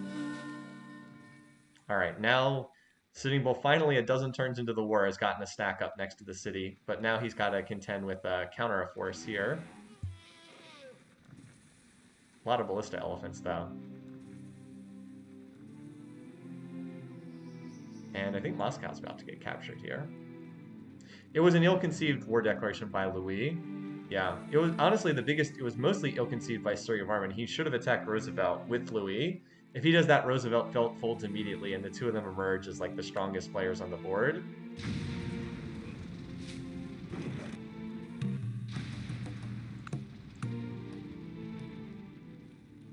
Yeah, Moscow's gonna fall on like the next turn. There's almost nothing left here. Mountain City might fall as well, but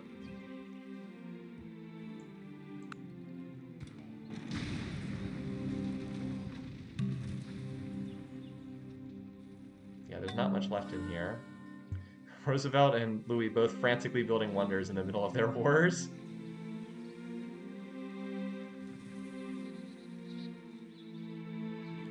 I think Mountain City's going to get captured here, though. I mean, even with the longbows, this is just a lot of attackers. Yep. Now let's go to Moscow. Oh no, Kathy was able to reinforce just barely. Oh, look at how promoted those units are. Just barely hanging on. But it is significant whether it's Brennus or if it's Sitting Bull that captures this city. Like, that's pretty significant. The Sitting Bull stack here is injured. He had another force that was moving north into Khmer territory, but I don't see it right now. Either he pulled it back or it got attacked and captured. Let me just refresh the map right now, because there were a couple city captures. So yeah, I didn't see what happened to that force of Sitting Bull. Again, Wang Khan could actually make a difference if he attacked Louis here. Otherwise, this war is kind of pointless, because both of these leaders seem more interested in building wonders than they are in actually fighting one another.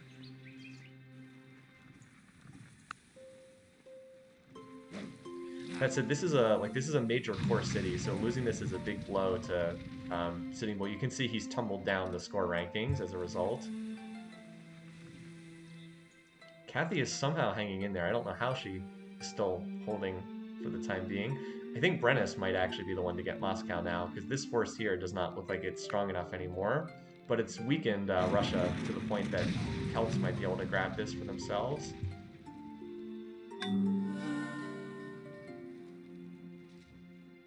Surrey's about to unlock maces. Does Roosevelt already has them?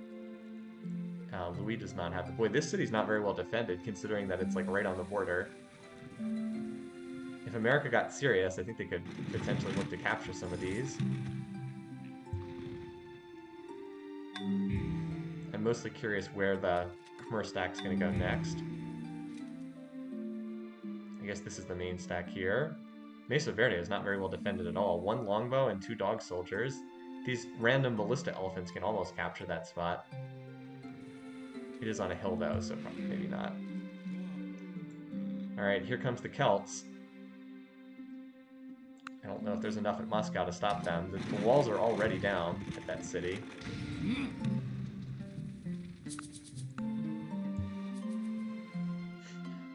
Did these guys sign peace? Because...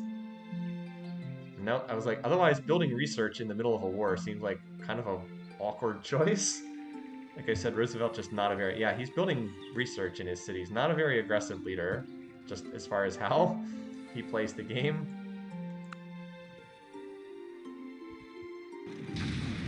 Yeah, so Moscow loses its walls, or its remaining defenses. And there's 36... alright, there's the peace treaty between the two of them. Yeah, kind of a pointless war. Just weakened the two of them, didn't really do much else. Yeah, there's like 35 units on this tile. I don't think Moscow can hold against that with no defenses, and indeed they couldn't. But for all the effort Sitting Bull put into trying to take this spot, he did not end up getting it. He's gotten St. Petersburg and Novgorod thus far in this war, and that's it. Awful lot of... oh, hello, what's this? Here comes Wang Khan. Here comes Wang Khan with his own army about to hit Russia. Remember how the AI is very good at sniffing out weakness in this game? Of course, the one thing for Wang Khan is if his whole army's over here, if he gets attacked, there's no way for these units to come back to his territory. Yeah, only 2 Russian cities left. So we're about to see a Korea war declaration against Russia in a turn or two.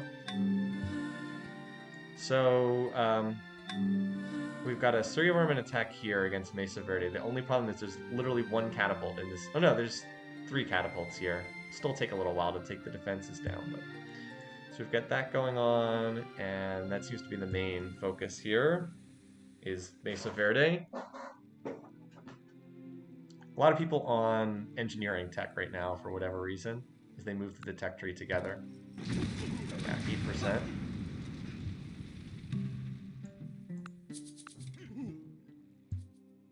Alright, 1 more turn. I guess Wang Khan's gonna go for this city, I guess.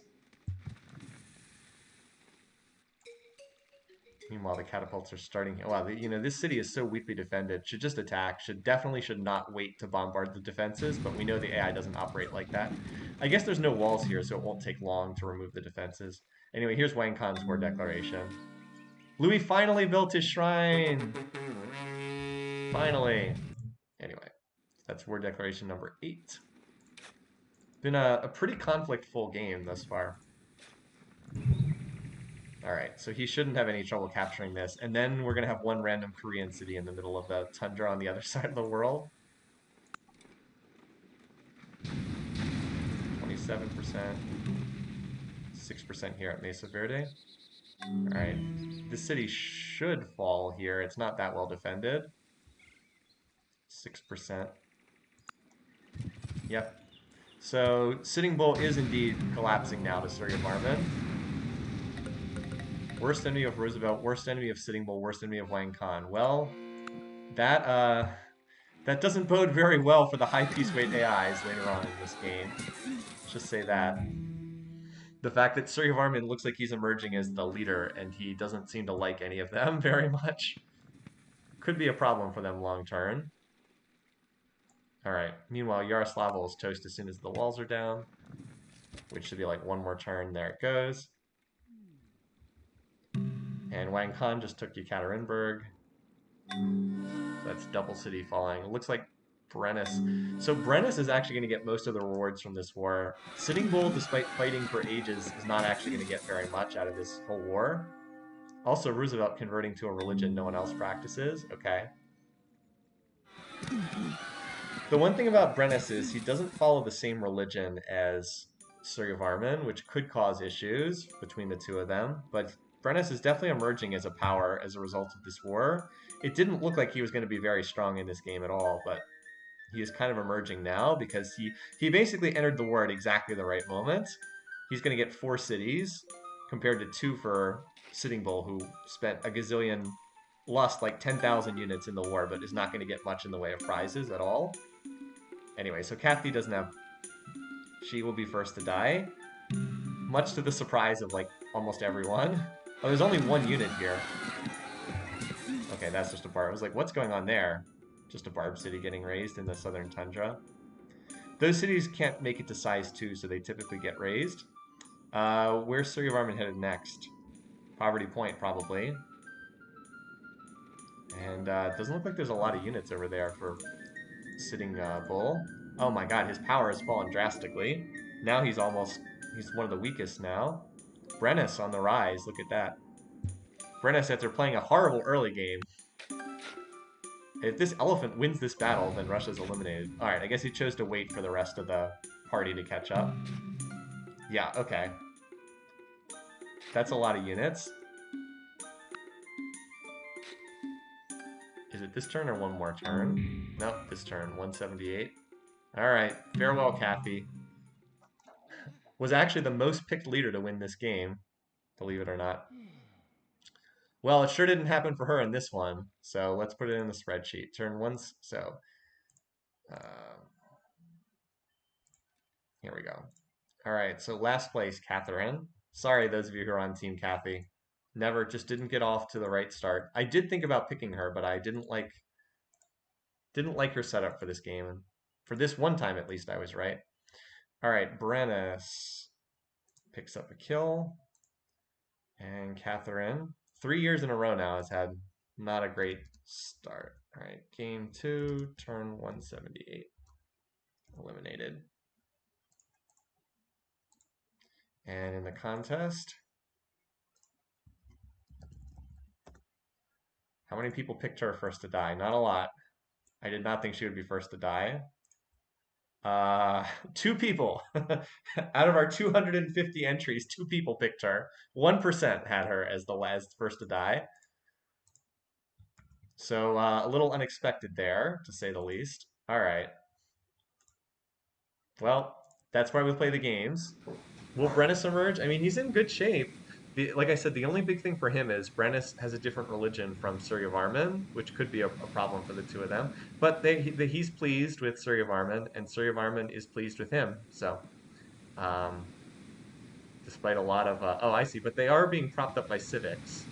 Actually, I think they both are running this... Do they both have predatory rule as their favorite civic?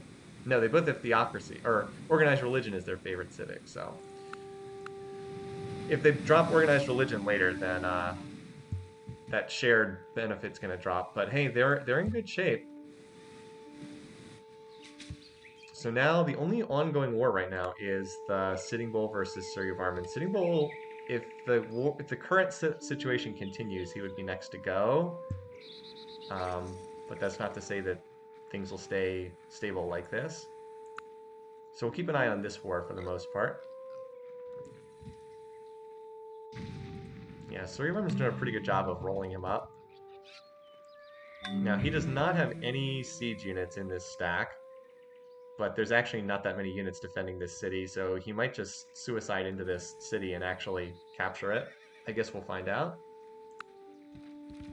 Yep, that's exactly what happened. Sometimes when you're way ahead in power, that's all you need.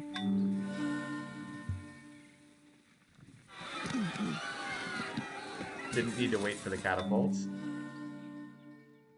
Great engineer for Louis. We'll see if he rushes something with it. All right, just going to refresh the map because we had a couple cities captures. Let's take a second here and see the people who are not in wars, what they're thinking about. So Brennus likes the low peace weight leaders, dislikes the high peace weight leaders. Okay, not really a surprise there. Louis, friendly with Surrey of Armin, they will not fight each other. Likes Brennus, hates the 2 people he's been at war with. Cautious with Sitting Bull. Roosevelt hates the low peace weight leaders, likes the high peace weight leaders. Pretty simple. And Wang Khan hates Surrey of Armin, furious for declaring war on him and declaring war on his friends. Annoyed with the other low peace weight leaders, likes the other high peace weight leaders. All right, pretty straightforward. It's technically 3 high peace weight leaders and 3 low peace weight leaders right now, but Wang Khan, Sitting Bull, and Roosevelt all feel much weaker than Surrey of Armin, Brennus, Louis.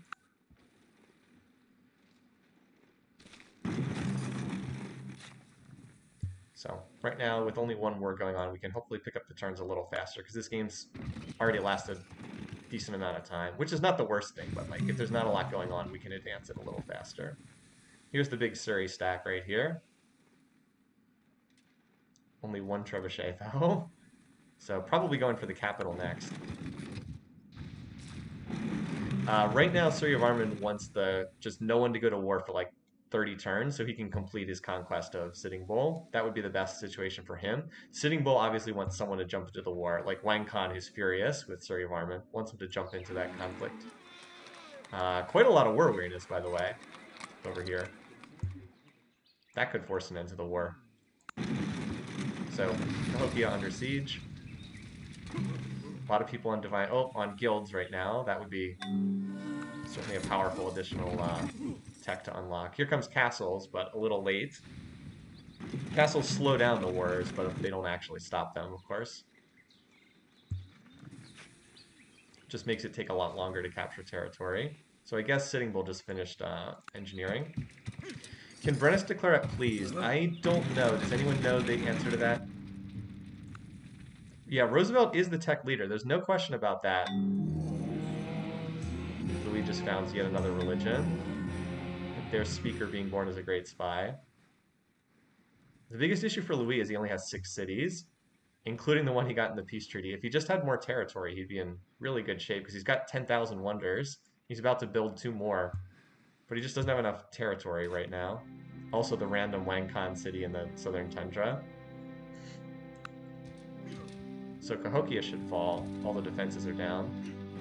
Can't imagine there's enough units defending in there to survive.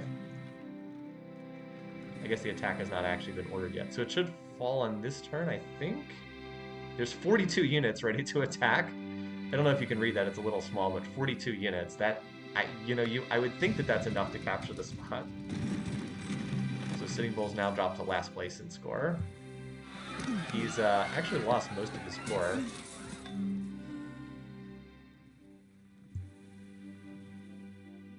So what does he have left? He has left these 2, which were his other 2. Well, he has 3 remaining core cities: Chaco, Snaketown, and Spiro. Is that what that town's called? Spiro? And then he has his 2 Russian conquests, which are much weaker cities. But, I mean, Surrey of Armin's just taken a huge chunk out of the center of his territory with these wars. Surrey of Armin definitely needs to get some more happiness. Also, stop running 20% on the espionage slider, because the AI is ridiculous like that. So yeah, everyone's like, no one's really raced too far ahead on the tech tree. The AIs have been rather bunched this whole game, is how it feels. Like, Roosevelt is definitely the tech leader, but not by a lot. Like, what's holding him back is he also only has 6 cities, so he just doesn't have a lot of territory. Like, that's keeping him from researching too well.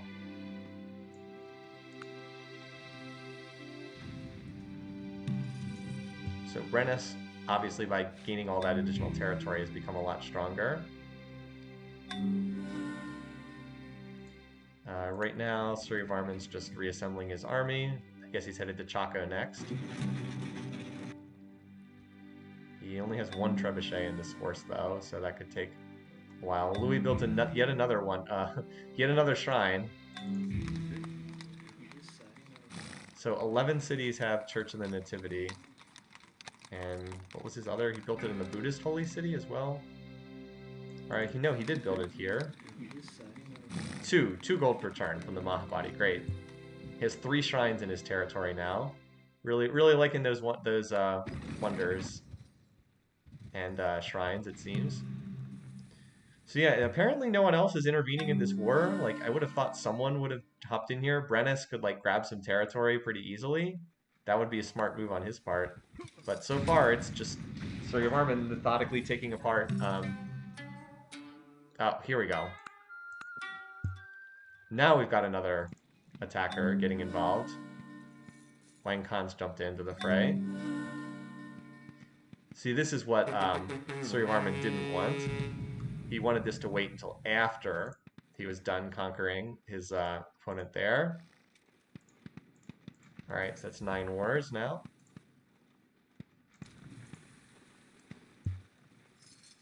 Yeah, so like Chaco's gonna get captured, but there's a good chance one of these. Well, there is one thing that helps. One thing that helps Surrey here is he's got castles in like all of his cities. Doesn't Brennus need to join too? I mean, Brennus is on pretty good. I mean, Brennus is on much better terms with Surrey Varman than he is with Roosevelt and Sitting Bull. He also is furious towards Wang Khan, for what that's worth. But he can declare war at please, as I understand it, so he could attack Surrey Varman. It's just he's unlikely to do so. This is the stack to watch. It's the one that has like 30-something units in it. So they'll be delayed by having to get through the defenses, but they should be able to capture the city. Like there's just a lot more. 35 units should be able to take this. I mean, Chaco's going to fall, but I think that city falls as well. Well, we'll see if anyone else gets involved.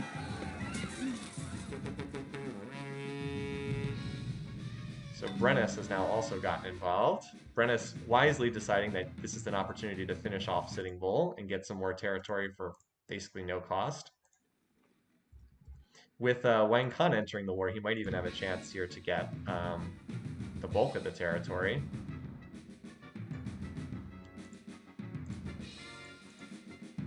Yeah, these two are pretty far out in front in power right now. Brennus is being very opportunistic. Man, his early game was a mess, but he's making a good move. Actually, it looks like he might have been bought into this war because he doesn't seem to have his army like right on the border, which is typically when the AI declares war, they've got their army ready to go, and instead he's got to assemble his stack. So maybe he was pulled into this war, but in any case, it's a good move for him.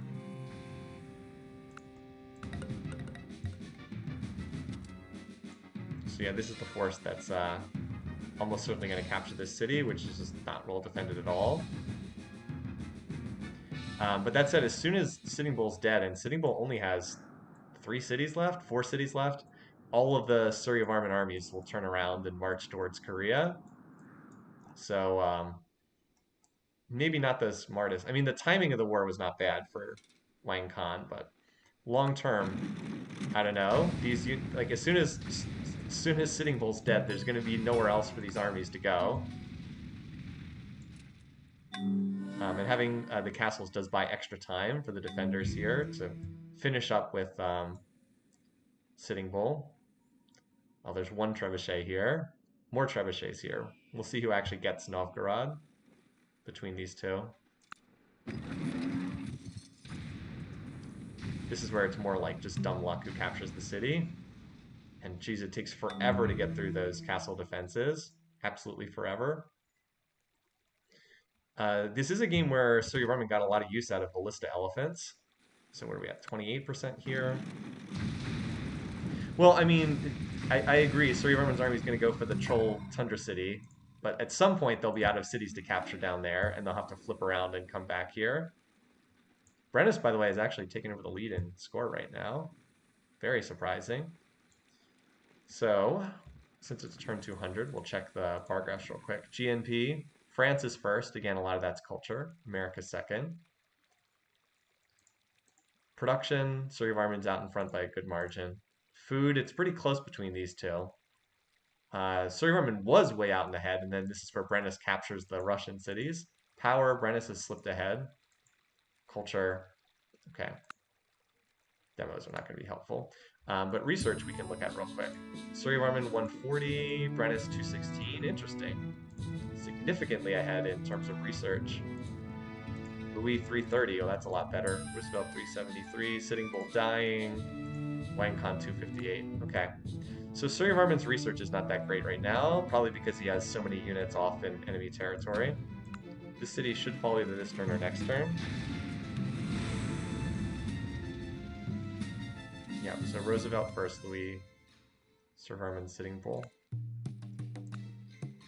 So Wang Khan, there it is, trolling away here.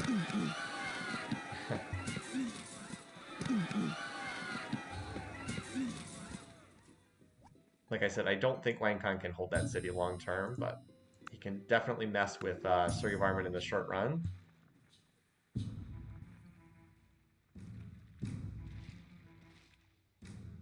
So St. Petersburg captured, and Brennus now has pretty much all of the former Russian, well, most of the former Russian territory under his control. I guess this comes down to who makes the actual attack. It's more likely to be Suryavarman, but we'll see. Actually, Brennus walked away for some reason. It is entirely seemly for a young man killed in battle to lie mangled by the bronze spear. In his death, all things appear fair. Oh, I was like, can't I research ironworking? I was like, oh yeah, because I already gifted myself that tech as a classical tech. So yeah, this force just walked away for some reason. I guess just handing the city over to Suryavarman. Maybe, I don't know, we'll see. So this force is healing up in this city now. Would be wise for Suryavarman to try to recapture his core cities at some point, though.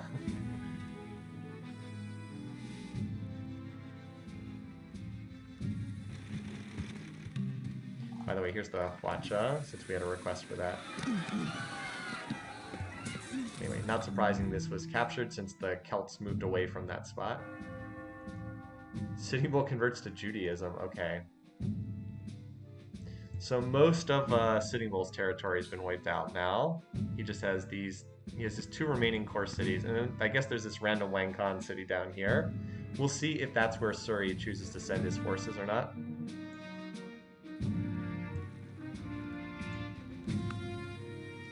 Yeah, I've been kind of interested where these Korean units are going.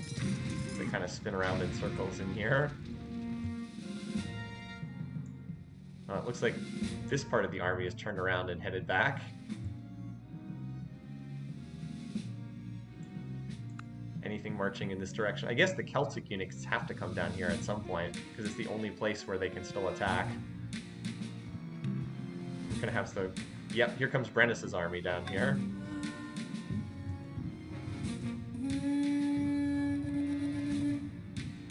Alright, Wang Khan made peace with... Alright, wow, he held on to this city. So that's a peace treaty. Basically just hurt Suryavarman without really doing much to help himself. Looks like Louis is going to get liberalism here.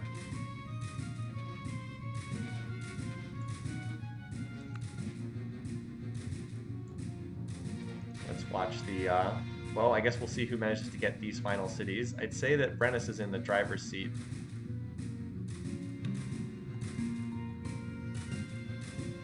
To get at least Sake down, then we'll see about it after that. Cahokia has been in resistance all that time. Very lengthy resistance period. So this is kind of a dice roll as far as who gets which city. Just the... who attacks at like the right moments between these two. Looks like Brennus is much more likely given this force here.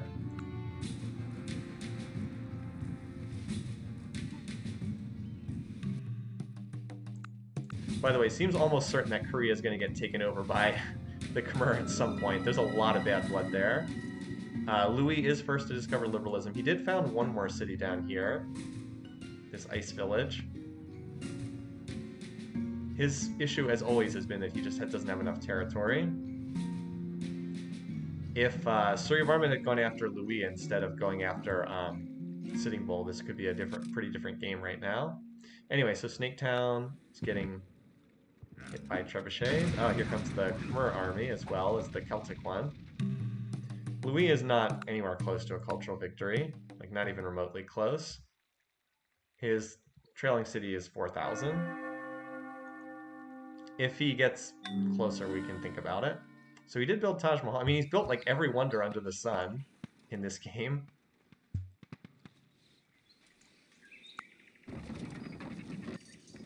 Oh, so the Celts did not get that city. It's another one that goes to the Khmer.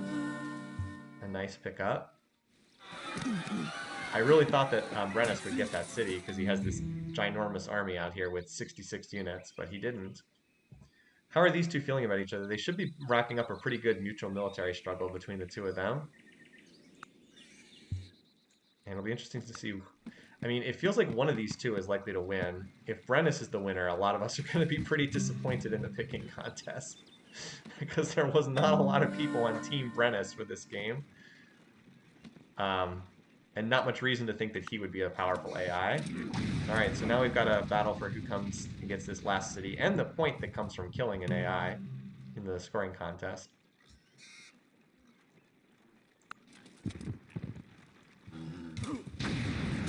Brennus is on replaceable parts, so it looks like are they both beelining rifling, just out of curiosity?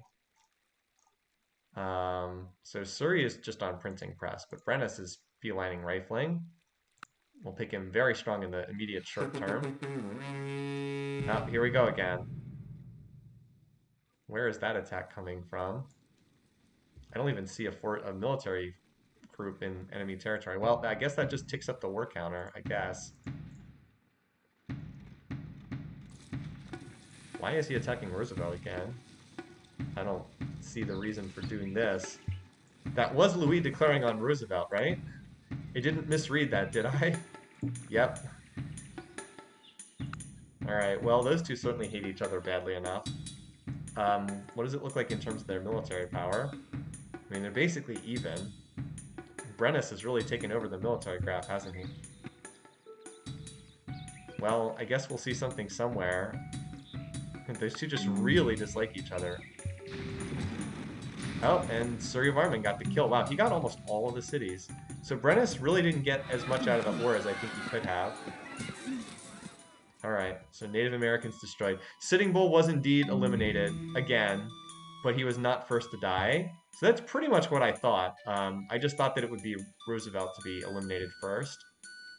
So Brennus picked up St. Petersburg, and I believe that's the only city he got in that war. I think that's the only one he got. I think every other one went to Suryavarman, who definitely has a lot of territory now. He's been held back because a lot of his cities were crippled by war weariness. Yeah, he really had a lot of war weariness, so that's going to help him a lot. Especially if he... Well, I mean, we'll see, but given how he feels about Korea, I would expect him to go after Korea at some point, considering that he is furious, and Korea is furious at him. But I do have to put this in the spreadsheet before I forget about it, so let's do that. You guys can see that, right? Yeah, okay. All right, so Sitting Bull, 5 games, 5 eliminations. Terrible, terrible AI. Although he actually played okay in this game. Like, this was not one of his typical horrible games. So, oh, this is turn 214.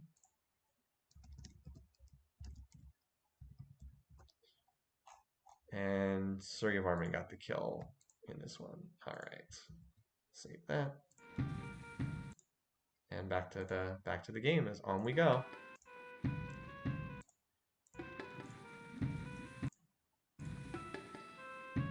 So let's advance like 2 or 3 turns, get the AIs out of war mode, and then we'll check the bar graphs. Although I guess there is an ongoing war here.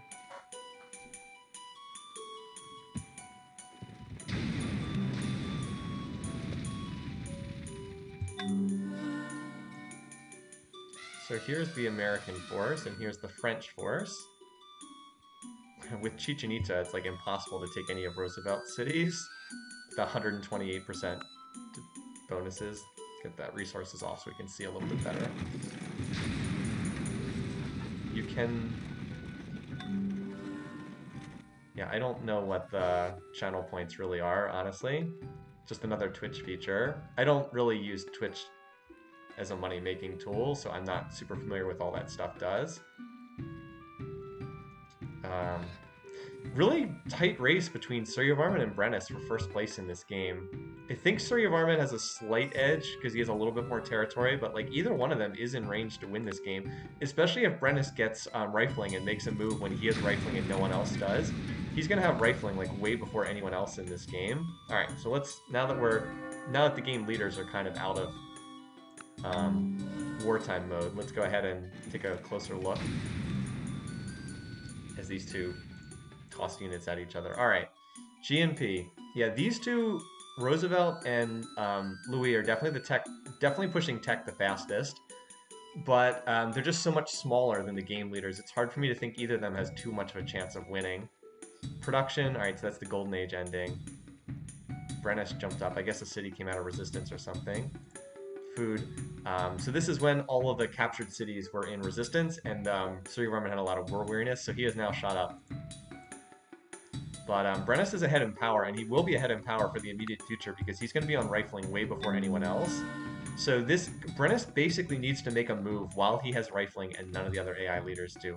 Representation, pushing his tech, that's probably true as well. Yeah, look at all these. Actually, I don't think he is running representation right now. No, he's running universal suffrage for some bizarre reason, even though representation would help him way more. So yeah, he's not. He's actually not in representation right now. He's in uni suffrage for some reason. All right. Meanwhile, there's an attack. Oh, France actually took a city. That's kind of a big deal. We're raising a barbarian city. Not as big of a deal. I really thought this war would have no effect whatsoever on either side, but France actually took that border city that's been contested between the two of them like forever. Now let's see if America can do the same. They do have 17 units and there's like nothing on defense, so they might just end up trading cities here. But color me surprised. Someone expecting nothing to happen. So Roosevelt's going for gunpowder now. I don't think France is. I think they're both still medieval in terms of their actual military units. Anyway, we had a request to look at tech, so we can go ahead and do that right now. Let's see what we've got. So Surya Varman heading for democracy first. If he does build Statue of Liberty, that would sure help him an awful lot. But he is giving up the chance to get to rifling fast, and that could cost him. Brennus on the rifling line. Militaristic tech preferences. So Louis, also going for democracy right now. Does not have gunpowder, doesn't even have guilds. That's a mistake. Roosevelt has gunpowder, or is about to get gunpowder, does have guilds. Also has corporation. Well, his tech flavor is gold, so he emphasizes that stuff. And Wang Khan is going for military tradition, and that's where he is. So there we go. That's where our leaders are. Again, no one is really ahead or behind by too much in tech. They're all pretty clustered. They've just emphasized different things depending on their tech flavors. So yeah, there's a decent chance that we end up with this city going to France and this city going to America, because that's how the AI operates, even though it doesn't make a lot of sense. Right now, well, you'd never know America was at war based on their builds, would you? Looks like Khmer is not in wartime mode right now. Does not look like Celts are in wartime mode right now either. Looks like they're both doing some peaceful development. So we've just got this one war to entertain us right now. This Benjamin Franklin pops up. So yeah, if you want to see Brennus win this game, the big thing is, will he make a move with rifles? Because no one else is going to have them for a while. Well, this is a nice golden age for Surya Varman. Like he's gonna, if he uses this to push infrastructure, then he's gonna get a lot out of this.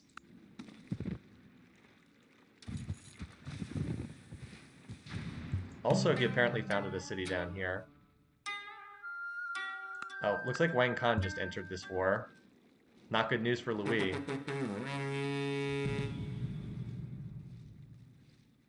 So that's another war. More wars than I expected in this game. We're gonna end up with, I don't know, 18 or 19 it looks like. Maybe more than that. Yeah, this is not good for Louis. He definitely can't afford to be in a two-front war here. He's going to need a big brother, Surya Varman, to come save him, or else he's possibly dead. Because he definitely does not have enough to hold against two AIs. There's a lot of trebuchets in this stack.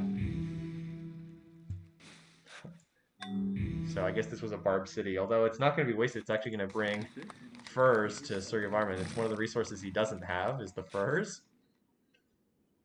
I guess he just captured this from one of the barbarians. A lot of yellow on this map. Anyway, my hope of Louis taking a second place is predicated on Brennus not getting any stronger and Louis not dying here.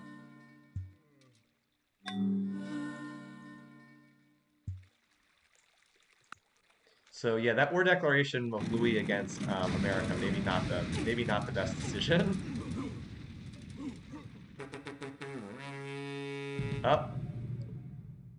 Well, I don't know if he's going to be able to get his units over there, but Brennus now has been pulled in. Chance for him to get some more territory. We know that Brennus has a giant military, and he does have rifles unlocked, remember. So, let's see. Can he get over there in time to make a difference? Where are the Brennus forces, by the way? Looking for the... Yeah, Brennus doesn't have any units over there. Looks like he got bought into the war by Louis. Well, they'll be on their way. We'll just keep an eye out for Brennus units marching over there. There is... Oh, yeah. Oh, never mind. Yeah, he does have units right here. Well, so much for that city. Goodbye, Yekaterinburg.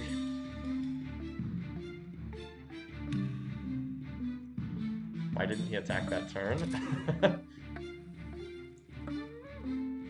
Keep expecting attacks to get launched here. Look at Louis building a university in a city that's under siege. Still waiting.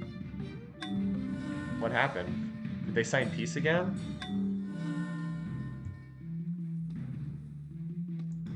Why did he suddenly move Turner's military around? I guess he's building a stack or something. Here, oh, hello. Here's the Brennus Doom stack. 102 units.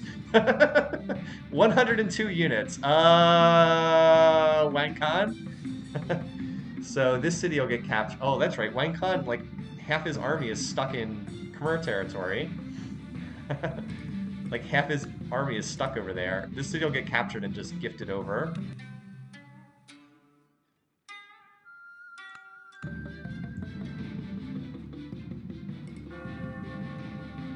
Surrey of Armin's golden age has ended. He's building security bureaus for the espionage. Has not started Statue of Liberty yet, which I would expect him to at least try.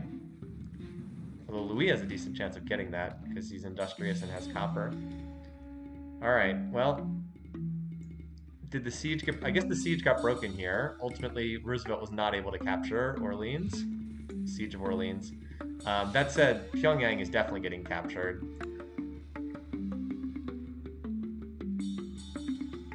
There it is. Now where's the Brennus stack? I lost track of it. Brennus. I don't see it. I mean, he had that huge stack of 100 units in, somewhere in this territory. Wait, I just went over a huge stack somewhere. Here it is. Oh, here it is. Never mind. It turned around and now it walked back in this direction. Where is this stack going? Is it now headed back to this city? The AI pathfinding is so bizarre sometimes. Where is this stack going? Oh, it looks like it is. It looks like it decided to turn around and head back to that tundra city. All right. Definitely need 100 units to deal with this. All right, so Roosevelt made peace and just gave the city he captured back again. All right, well, that was pointless. Pretty pointless. Surrey of Armin's actually kind of accelerating ahead because he's using these turns to push infrastructure, while not much is really happening elsewhere on the map. Like, it's just kind of fighting, but not a lot of territory changing hands. Yep, here's the Doom stack slowly moving down. I guess he decided to wait until this group got there.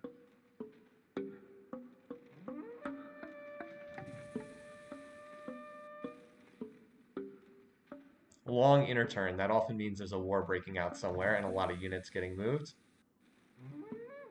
Yeah, Wang Khan is now in a 2v1. Brennus is definitely first in power, thanks to getting rifling tech. And now his stack's just standing there. Alright, well that was eminently predictable. After Wang Khan blindsided him, so barring a treaty, this is the end for Wang Khan. This was, like I said, very predictable. So yeah, Suryavarman is hitting this stack that's been trapped here in Hari Haralaya, and he should take that back without any trouble. And then it's on to Wang Khan's core. And Brennus is going to have his army running around down here rather than capturing anything actually significant. Alright, well, looking good for Suryavarman again. He's going to pick up some more territory here, that's for sure. Just out of curiosity, so what is he at? He's at about 30% domination? Still a long way away as far as domination's concerned. And that giant stack is still just sitting here. 102 units, not doing anything. All this to try to take this one, like this one Wang Khan city has really messed with Brennus's whole operation. There he goes. Now we finally took it. Now maybe we'll see this stack finally go do something. But that one city definitely messed with his setup by a lot. All right, Suryavarman, meanwhile, still not on the rifling line yet. I mean, he doesn't need it just yet, but... Yeah, on corporation. I wonder if we'll go for rifling next. He's kind of picked up most of the other key stuff. He also should get military tradition. All right, meanwhile, Louis still trying to take this city back. It's weird how the armies are still so medieval between these groups.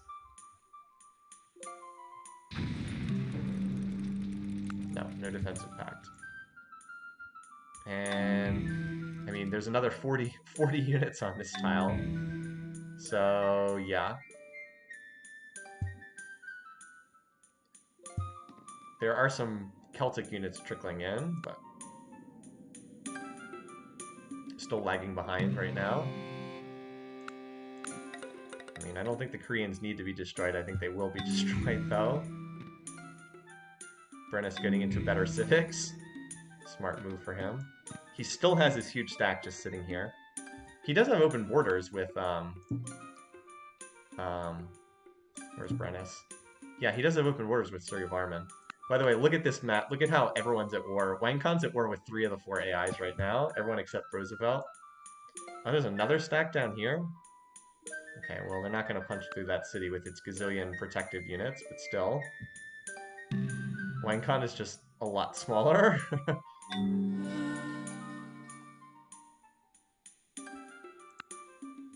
So it will take a couple turns to take out the castle defenses at a city like Wonsan.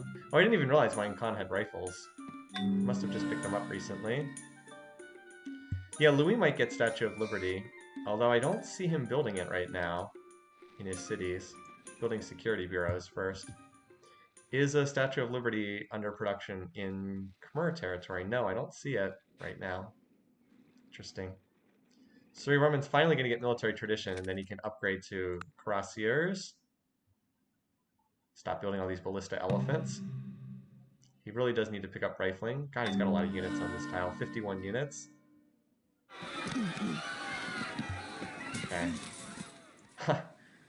Picked up the barbarian city. Actually did not get auto-raised, somewhat surprisingly. This city won't be auto-raised either. Alright, so the defense is slowly getting taken out. And now Suryavarman is on the rifling line. Pretty sure. Oops, what did I do? Just full screen that on my end. That didn't mess up the stream, did it? No. Suryavarman. Yep, as expected, he's now picking up rifling. Didn't delay it too long. Delayed it a little bit, but looks like it's not going to cost him. By the way, Brennus finally getting some units over here. Or at least he had a knight. Here's the... Alright, well, here comes the Brennus Doom stack. 104 units. Has slowly made its way over here. We'll see if he has any better luck capturing cities with that stack than the previous one. I mean, he does have rifles and caps, so should be more successful than the medieval units that Suryavarman's using, although not for much longer. No, not Lysander. These cities seem pretty unhappy. Also some emancipation unhappiness, too. So, Roosevelt, He's going to survive this war, but I don't think he survives too much longer after that, since all the other high peace weight AIs have been getting picked off one by one. How long till Louis can attack Roosevelt again? Not too much longer. Not too much longer. All right, Surrey of Armin, 1 turn from rifling. Expect to see him pause his research to upgrade for a few turns there. So yeah, this is just like Korea just collapsing here. So this stack just took out, with 7 trebuchets, just took out like half the defenses. I wonder if... we'll see. We'll see who gets the city. Probably Brennus. Well, definitely Brennus, because Surrey Varman pulled his stack back a tile. I think to just like resort his units. So Brennus will get this city.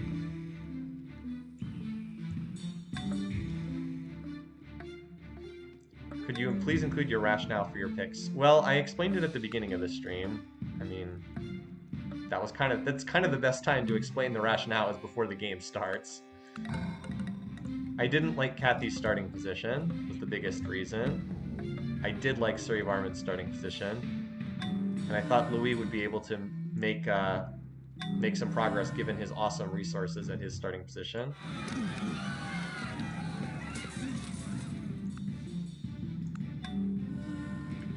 So yeah, that city gets captured.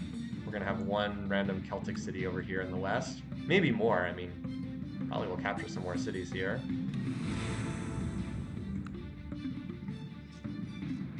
A lot of units on both sides. Although more units for Brennus. Brennus is, I'm pretty sure, the power leader by a good margin right now. Not by that much. Although these two are so far out in front, it's not really that close. With the rest of the field, at least. Surrey Varman going for astronomy. He doesn't have any siege units in this stack, so he might just attack and capture the city, which would be the smartest thing for him. Cuirassiers don't do great against rifles, but if you throw enough of them at the city... I mean, if it's like 8 units defending and like 30 units attacking, that can make up for it. We'll see if he actually does just throw them all at the city. Yep. I was like, well, that does work. If you just have enormous numbers of units, you can just plow over the city, even if you don't take out the defenses. Alright, so there's the capital. I don't think there were any wonders in here, although there's apparently a lot of great generals merged into the city. Okay, 6 great generals?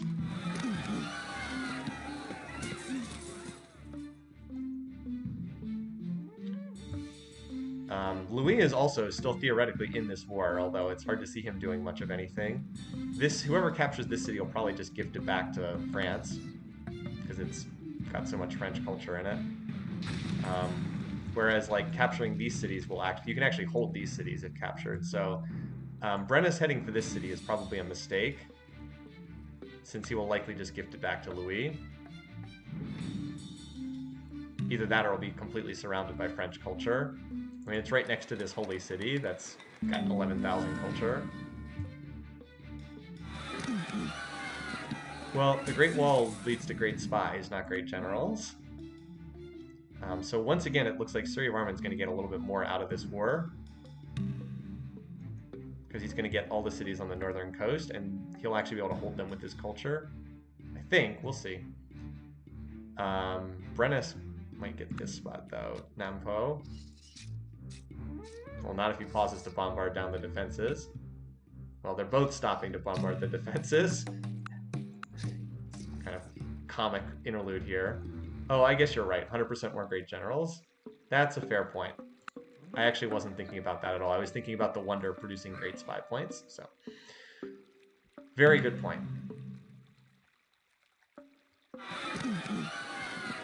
It'll be interesting to see if this city is held onto by Brennus. Look, by the way, I don't know if you can see on the minimap all the little peach dots running across the map. All those units racing to get into the fighting. Those 2 trebuchets are going to drag this out. There's literally 3 units on defense. They could just swat this away with ease, but because there's catapults, he'll pause to take out the defenses before attacking. So, who's going to get the kill credits here? There's 3 rifles in one city and 3 rifles in the other city, or 4 rifles in the other city. Brennis has picked up. He picked up the city in the extreme southern tundra, and he picked up 2 cities here that are on the French border. As I said, I don't know if he'll be able to hold those cities culturally. Not exactly racing to finish off Wang Khan, are they?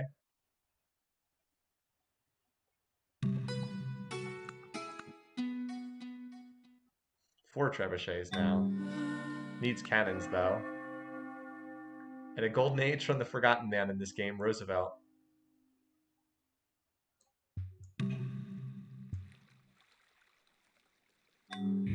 Oh, never mind. He got 3 cities. I'm sorry. I forgot Busan. Forgot about that. All right. So still slowly working its way through. I mean, Suryavarman's going to get this city. Who gets the last one in the corner is another question, though. Probably Brennus, because his forces are moving in that direction. Nothing's going to happen until these get finished off. It'd be funny if Louis got the kill, though. I mean, it's possible. All right, so 1 city left. 10,000 units surrounding this 1 city.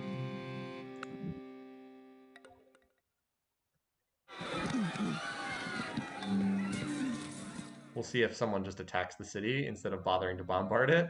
Anyone who just attacks it will get the city because there's 3 rifles in there, and that's it. Somehow there's a caravel at 0.6 health, so I guess someone attacked the caravel. I'm not going to try to figure out who will get the city. We'll just advance the turns and see who snipes it. Apparently they're all waiting for the defenses to be down. This is a holy city, by the way. It doesn't have a shrine, but it is a holy city, amusingly enough. Brennus is certainly the favorite to get this, because he's got 10,000 units here. 68 units or whatever. Suryavarman has 37, but I think he's a turn too slow. Well, someone attacked the city, because the rifles are injured.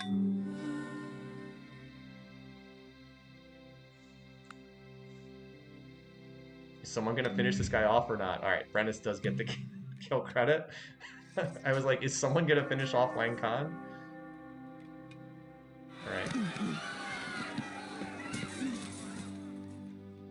Okay, so that feels like a fair result. Brennus has 1 kill, Suryavarman has 1 kill. I think that's a pretty accurate reflection of how they've played the game between the 2 of them.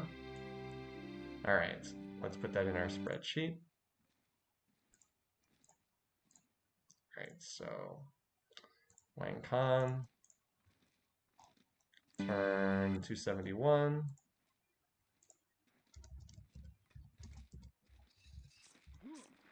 And the kill goes to Brennus. Oh, that's 2 kills for Brennus now, because he got the kill on Kathy as well. Good game for him so far. Alright, and then there were 4. And there'll be 3 in not too much longer, because Roosevelt is a walking dead man. Suryavarman's going to get Statue of Liberty. Is he building it? I actually didn't see it under production. I still don't actually see it under production here. Maybe I missed it. Oh, Roosevelt got Statue of Liberty. Okay, when he kills Roosevelt, okay. It does feel like Roosevelt is likely to die. So let's look at the Diplo here. Real quick. Alright. Suryavarman and Louis are friendly. They will not attack each other. That's the only really strong relationship. Suryavarman is pleased towards Brennus, and Brennus is pleased towards him, but they're both being propped up by their civics. Organized religion. At some point, everyone will probably be forced into free religion, and once that happens, they will lose that shared civics benefit. That said, if they go free religion, they'll also lose their upset you're following a different religion. But there's a decent chance these 2 get soured over time. Suryavarman hates Roosevelt, so that's not a good sign for him. Actually, every other leader is annoyed or furious with Roosevelt. So, well, he's been settling the tundra while we've been focusing on this. Got a lot of southern ice cities. But but he sure looks like a dead man walking right now. Yeah, the way the American spoils shake out is going to affect the rest of the game. I agree. Like, they haven't even attacked Roosevelt yet, and we're like already thinking about how his death is going to affect the rest of the game. All right, let's get this to turn 275, and then we'll do an overview then. Yeah, this guy is very, very dead. All right, so far, all the cities Brent has captured, he's holding them. But, like, it makes a big difference. Oh, Louis signing defensive pact. That could be significant if someone attacks Louis.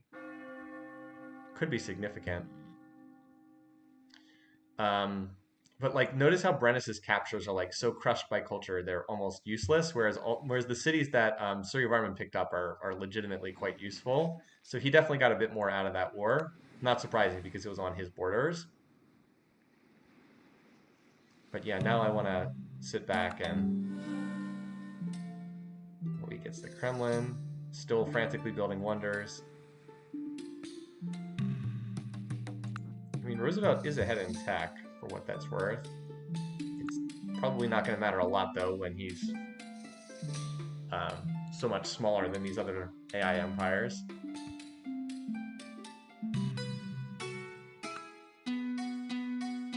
All right, so let's use this time to look at some of the bar graphs.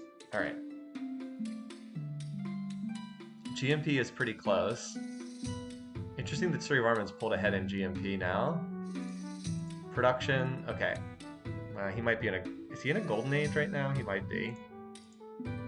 Food, Surya Varman's ahead. Power, well, look at these two. Well, you've got two strong leaders and then this, whatever this is, and the culture. Okay. Let's look at their actual research rate right now. Surya Varman is, you know, he's at 1,000 beakers per turn, but he's only at 50% research. He has room to improve this by a lot. Brennus at 790. Yeah, because like Brennus is at 60%, 790, compared to 50%, 984. Surya Varman has more room to grow his economy. Louis at 100% and still doesn't match them. And Roosevelt's only at 561. Why is he so low? Interesting. Did he like bulldoze all his cottages or something stupid like that? I don't know. Maybe he's just too small. I don't know. So Surya Varman does look like he's emerging as the top AI. So Surya's in a golden age. Okay, maybe that's it. You can certainly check to see if he's in a golden age right now. Yeah, he's in a golden age. Okay. Are they plotting? Probably not, but we can see. Yep. Looks like he's plotting.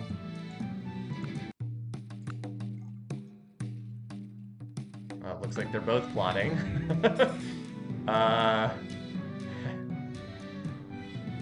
They both have enough on their hands. Well, Roosevelt, hope you had a good game. No, Louis is not close to a cultural victory right now. He would need to run the culture slider. He's 100 turns away, I think.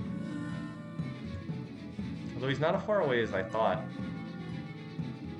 So that was not a fair comparison. Louis was in a golden age there. Yeah, he's like 100 turns away from a cultural victory.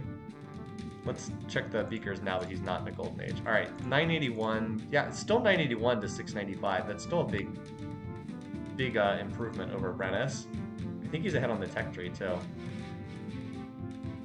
right, well, we'll know when there's a war because there'll be like a gazillion dots running into blue territory on the minimap. And I think I will do the last music change and put us in the medieval era now. This is the last one we do because apparently all the music after the medieval era is copyrighted and YouTube puts copyright claims on your stuff afterwards. So. FDR hit by Great Depression. Yeah, something like that. So, not surprisingly, I did think that would something like that would happen. So this city was once again sent back to France. Lowers Brennus's score slightly, although Brennus is still way ahead of Louis in terms of the score ranking. All right, feels like it's just a matter of time until somebody goes after Roosevelt. Come on, you guys, you know you want to. Who's it going to be? No one yet. Awful lot of units along the borders, though. These would be nervous times if you were Roosevelt in this game. Just like crossing your fingers and praying that they're not going to come after you. Even though they all dislike him so much. I mean, Brennus has an awful lot of units in French territory. Brennus Golden Age.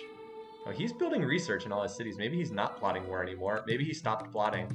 It can happen. Well, still in we have enough on our hands right now mode. That said, City of Armin's building military in every city, which is usually a tip-off that he's about someone's getting ready to attack.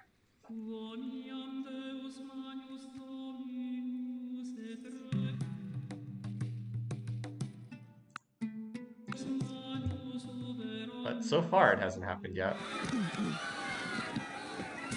Barb City raised. This Barb City's down in the tundra. I just watched the mini-map on the between turns, waiting to see if all those colored dots like jump into the territory of someone else. Hasn't happened yet.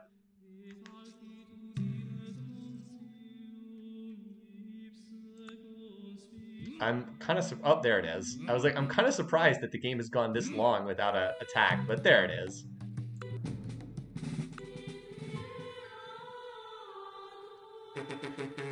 And that is a stack of 128 units. 128 units.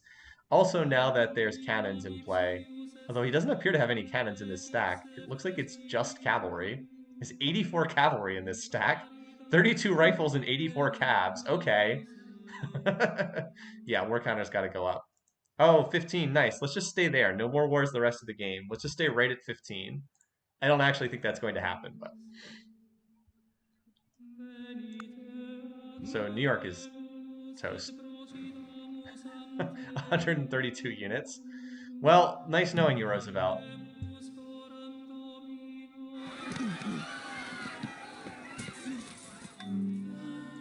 So here's something we should look. So Sturgeon's at 33% land area, and Roosevelt has 21%. So if he takes all of America, he'll be very close to domination. He would still need to attack someone else, though.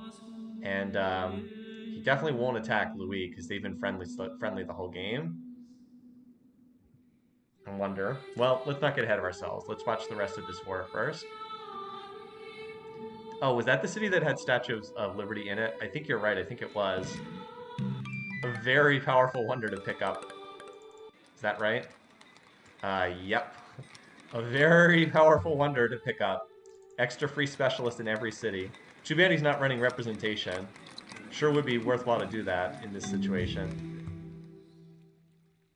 Yeah, he's just kind of attacking everywhere right now. Like, this city does not have nearly enough defenders. I mean, if you look at the bar graphs, I mean, yeah, it's not close. It's pretty one-sided. The big thing, though, is the fact that it's Suryavarman grabbing this territory and not Brennus, because Brennus also could have made a play for this territory, and so far he hasn't done it. Like, that city Spiro is about to fall.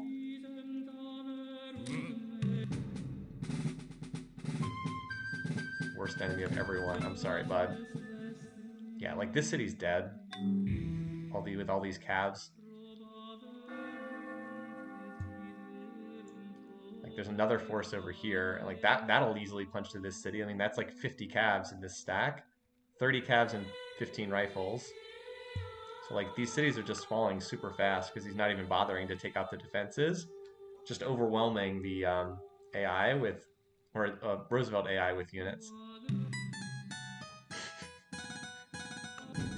Out of place music. Also, Brennus, I think, did he just hop into the war too? Because he's in Roosevelt territory, so... I'm wondering if this is another war declaration. Yep, alright, so Brennus is getting in the war. A little bit late, but we'll see if he can grab something out of this. No, no more wars. I had 15. This is too many. You guys are fighting too much. But we'll see what Brennus gets out of this. He certainly has a gigantic army, too. As we were saying in chat, the spoils of this war are going to be pretty significant in shaping what happens at the rest of the game. Like, how much do the Celts get? How much do the Khmer get here? I didn't even know there was an attack being launched. So Khmer also picking off these tundra cities too. There's actually a lot of territory down here in the tundra. Even though it's not really significant from an economic standpoint, it is significant from a how close are you to domination standpoint. We had a lot to pick up on reveal tile mode that time. So Boston, I would assume, is the next target.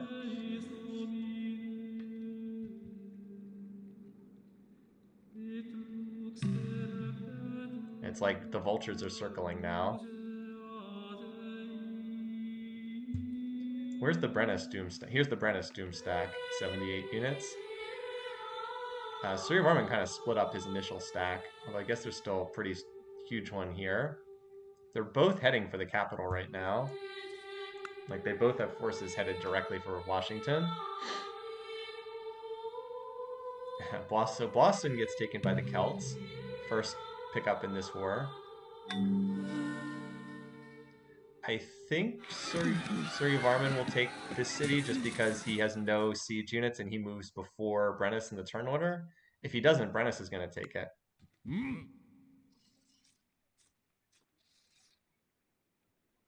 And indeed he did.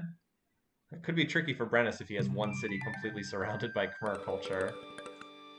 Like, this city is going to be surrounded on all sides by yellow borders after this is done. Alright, another... Boy, Surya Varman's been really effective at taking cities. Like, when it's been him or Brennus, he's gotten the city most of the time. Oh. Really? Stop increasing the war counter. No. 17. Alright, Louis. He's like the mascot in this war. Maybe he'll get a city in the deep south or something. But yeah, not much left for America now.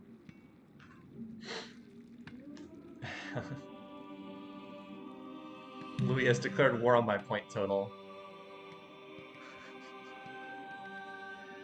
This city has almost no defenders. So again, I think Surya Varman gets this because I think he'll move before Brennus does.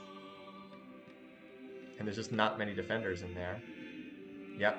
So once again, he claims the prize, which is also a holy city, although one that doesn't have much of a following. Actually, you know what? There is a shrine and decent spread of the religion in there. So like this one city, Boston, is literally surrounded on every single side by Khmer cities. So Brennus is not going to get much out of that. And Surya Varman's territory is continuing to balloon here, getting closer to domination. But he won't have enough just by attacking America. He would have to attack Brennus in order to tip over the top and get to the domination limit. So there's a Celtic city falling. There's only one core city left, Philadelphia. And I do think the Celts have the inside track on this one.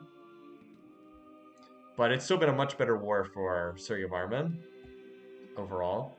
He just did the whole thing that the AI should do more often of just ditch all your siege units and just push forward. Brennus has 2 cannons. You know what? He's probably going to stop because he has 2 cannons here. That might cost him the ability to capture this city. We'll see, though. Maybe he'll just attack. Turn 300, but we'll stop and look at stuff after this war is over. Oh, Brennus did capture this city. Oh, Louis got a city, too. So all the ice cities are gone now. Run over.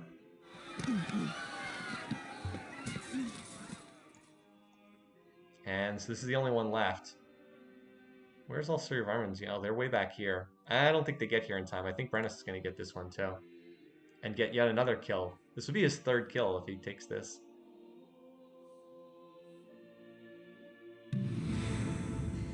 Louis is the most cultured. No, not joining your war. By the way, it would be hilarious if Louis won a cultural victory.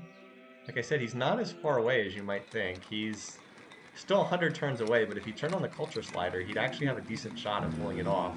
Because it's not like the others are close to space.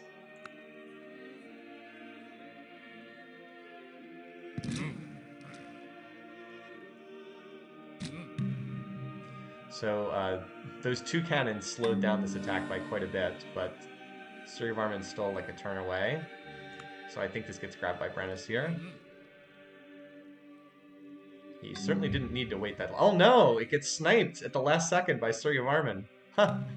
Where did that come from? He just slipped in a unit somewhere and grabbed it. No, not Rifleman.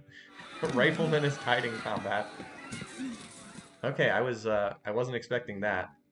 Brennus, man, he did not get much out of this. He got Boston, and he got 2 Tundra cities. Everything else went to Suryavarman. Oh, and the one city went to Louis, for what that's worth. All right, well, and then when there were 3, let's put that in the spreadsheet. Did show up, right? All right, so Roosevelt, 4th for this game. He dies on turn 3 something, 303.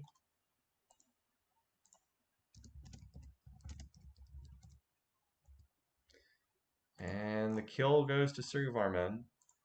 So he has 2, Brennus has 2. Again, that feels roughly correct for this game, each of them having 2 kills based on how it's played out thus far. All right, back to Civ4 again. Chicago might get gifted. Yeah, there's a decent chance that gets gifted to Louis because it's going to be completely surrounded by his culture. Probably it does. How about Boston? No? Going to be that little Celtic holdout right in the middle of the territory. By the way, we're shaping up for a pretty late finish because it's already turned 3:04 here and no one's close to a space race. The only way we get a decent finishing date is if we see Domination, and Suryavarman's still a ways away from that. So it looks like we're setting up for kind of a late finish date. I was going to look at the diplomatics. So everybody's pleased with everyone. Note that Suryavarman's no longer pleased with Louis. That's kind of an interesting development. I guess they picked up some border tension. So everybody's pleased right now. Diplomatic, interesting. Could we see someone win a Diplo victory? That could be in play. Suryavarman, it would have to be Suryavarman because he has over 50% of world population, so he's the only realistic one. It would be would Louis vote for him to win by diplomacy? I don't think this is quite high enough. Not without a shared faith bonus. So I don't think that Louis would vote for him, but it's not impossible. They have been on good terms. Usually the AI has to be friendly to vote. Like he would vote for him for Secretary General, but I don't think he would vote for the actual victory. So again, these leaders can declare war at pleased, right? I believe all of them can declare war at pleased, if I remember correctly. So like we're not, and by any means, stopped from having more warring in this game. Let's look at their research. Suryavarman 1600, Brennus 1200, Louis 800. Okay. Does someone have enough? Oh, Brennus can't declare war, please? Interesting. Okay. So it wouldn't come from him then.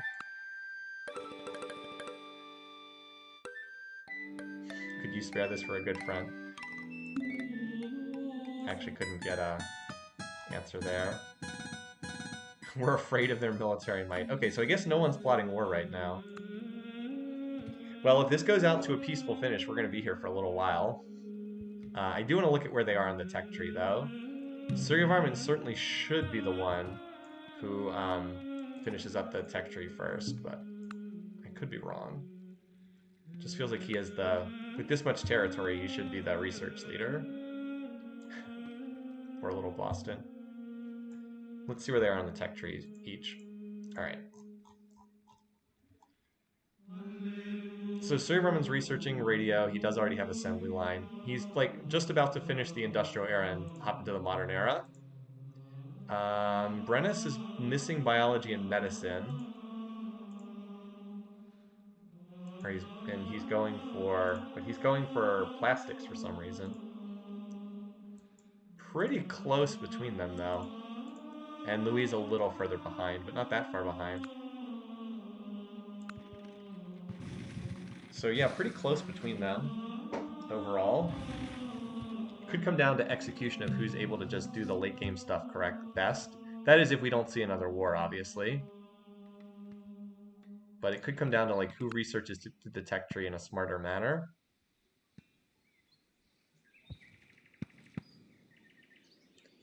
If there's not a war, though, we can just probably click through these turns pretty quickly.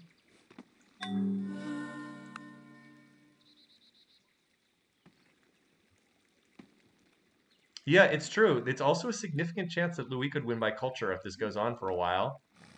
Because I think he needs between 50 and 70 turns. He would also need to turn on the culture slider too. But this game, but yeah, all three of these leaders could still win this game. Even Louis, if he gets the culture going. Because like this is his last city right now. It says 129 turns, and please stop running the spy specialist. But if he ever turns on the research, the culture slider, he's got a shot. Okay, so some barbarian city got raised or captured. Yeah, some barbarian city got raised, whatever. Mining Ink Boy, that'll give Surrey Varmin even more production. I guess we should check in periodically to see if he's plotting war. He's he's cautious. -6. Your spy was caught causing trouble. Well, well, well. Also, Louis is now friendly with Brennus.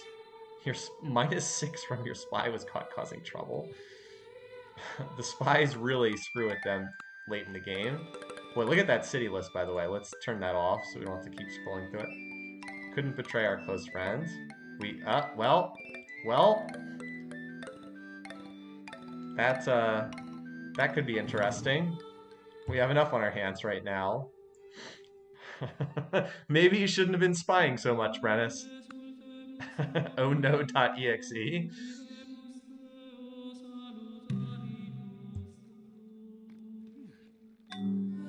I mean, let's just look at the power comparison, by the way. I mean, Surrey Varman certainly looks like he should be stronger, and he is stronger, but they are roughly at the same tech level. In fact, right now Brennus has tanks and Surrey Varman doesn't, because he's on industrialism, and I know that Brennus has already finished industrialism. That said, Surrey Varman's about to finish industrialism. Sure looks like we might have an endgame showdown between these two, though, which would obviously favor the Surya Varman because he's much larger. We'll see. Maybe he'll change his mind, though. It's good for Surya Varman that if he's going to declare war, he's finishing his wonders ahead of time first. Here comes the tanks. I mean, Brennus is building research. Surya Varman's building tanks, so I guess technically Surya Varman could be attacking Louis as well. And now he just revolted civics. Environmentalism, okay. Really? You burned a turn in anarchy to get environmentalism? Okay, buddy.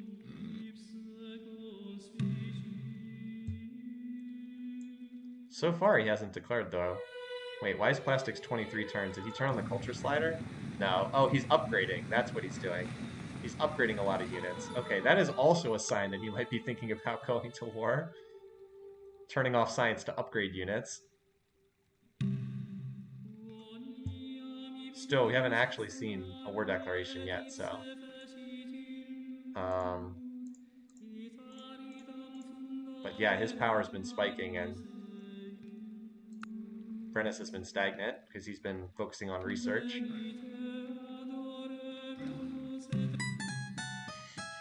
Okay, Louis. Yeah, it would be interesting if they went to war and Louis snuck away with the win. The problem is he's not running the culture slider. He has gotten his turn down to 88, his time down to 88 turns though. If he was smart, he'd realize he should turn on the culture slider and sneak away with a potential win.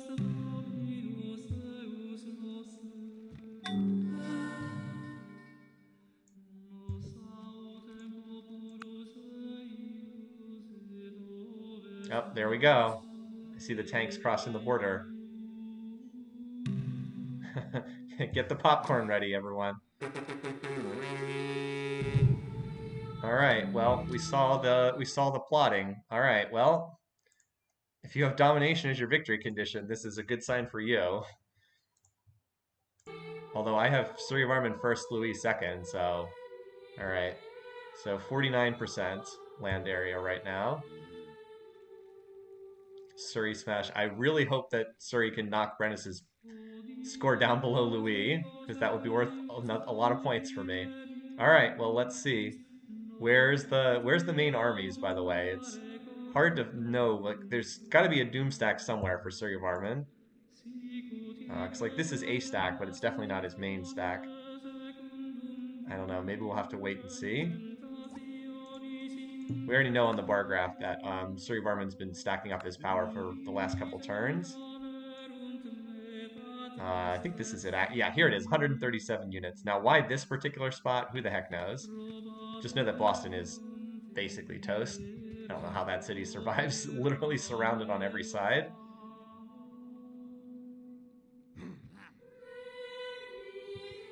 Yep. So, first to fall.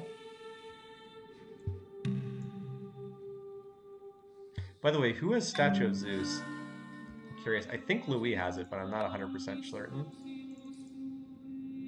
Yeah, Louis has it. Okay. So neither side's gonna be affected by Statue of Zeus, at least not right away.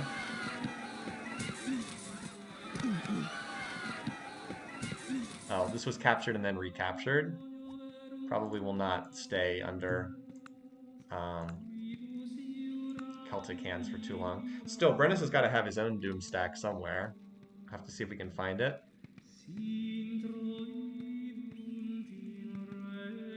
I see units moving, but I don't know like where the big stacks are. No cities captured that turn, I guess. Let's see. Brennus. Apparently there's some skirmishing down here in the Antarctic as well. Yeah, I don't know where Brennus's big forces are. You know, we could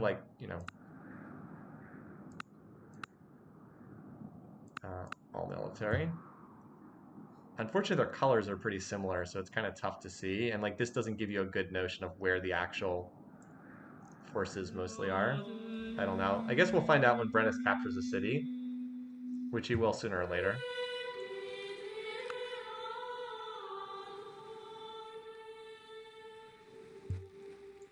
Like I know that there was battling here at Pusan between the two sides.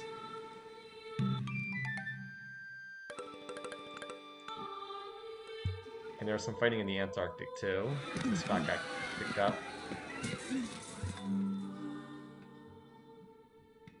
So Louis is like 1,000 points behind Brennus, or 1,100, I guess, and 51% land area. So we'll see if that gap is Varman's able to make up that gap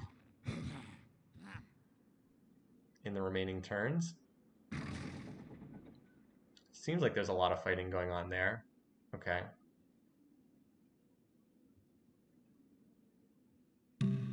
That's good. Deprive him of population without actually taking over territory towards domination. What's the power looking like, situation looking like anyway? It feels like Varman's clearly winning thus. Yeah, he is clearly winning thus far. I was like, it feels like he's winning pretty overwhelmingly, and yeah, that's exactly what's happening. It's exactly what's happening. All right. So this city is going to get picked up as well.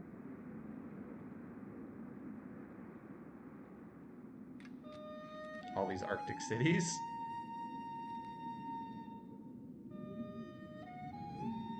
But Brennus' score has not gone down that much yet.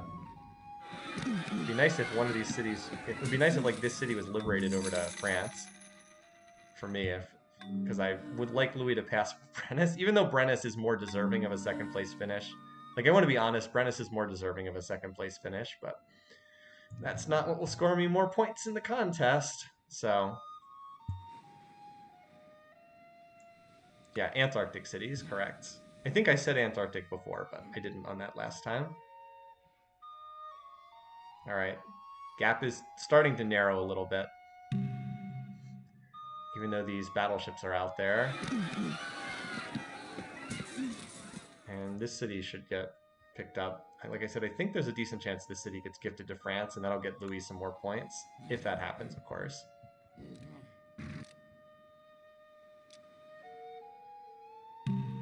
All right, gap is closing, 3,500 to 2,700. So everything in the west has been taken out now. Now we'll see how quickly the Khmer pushes to the east. There's a stack here, although not a huge one. So this is where I think we're going to look right now. All right. Well, Brennus' score is continuing to fall. He just lost like a core city there. He loses obviously a lot more score when he loses his core cities because not only is he losing the population, he's also losing his territory. 55% land area right now. Paris has achieved legendary culture. And Louis also is on mass media. So we still have some interesting stuff here, but the 88 turns is still too long for France to have a realistic shot. I mean, he's up to 25,000 culture, but he's, 88 turns still a long way away.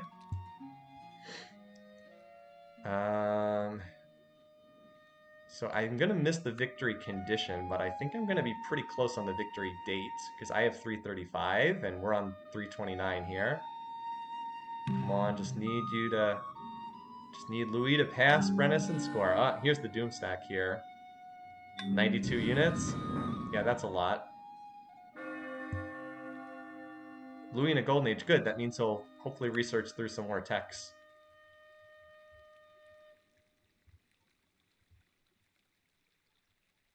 So I actually kind of need the pace of conquest to go quickly here because that way cities fall before already captured cities come out of resistance.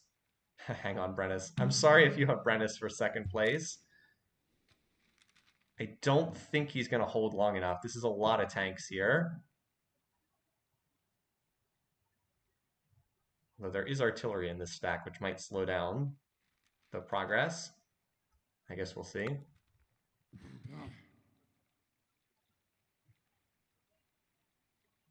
Not for long, though, because artillery do take down city defenses awfully fast. Where are we sitting at? 56% now.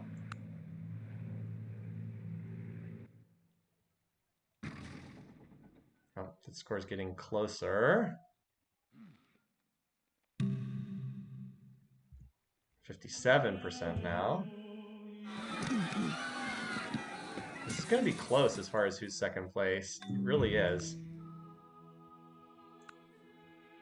If Suryavarman hadn't gone for the Tundra cities first, I think it would be obvious that Louis passes him in score, but those Tundra cities added a lot of tiles to Suryavarman without doing a lot to lower Brennus' score. Well, I guess we'll see.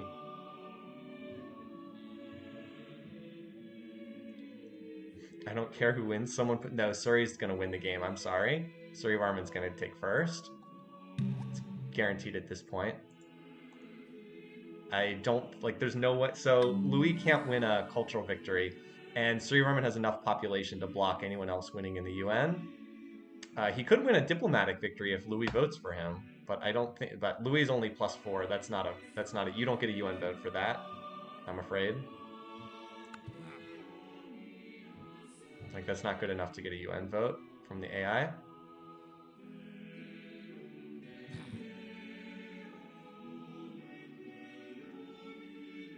The city is completely surrounded now, but was not actually attacked. So Suryavarman wins the election. Louis was actually Louis was actually the other one. Oh, right, because Louis built the UN. Oh, that's right. So it's Louis against him, and even Brennus, yeah, even if Brennus votes for Louis, it's not enough. The two of them do not have enough to win a Diplo victory. That's assuming they even get a chance to hold an election, which I'm not sure they will.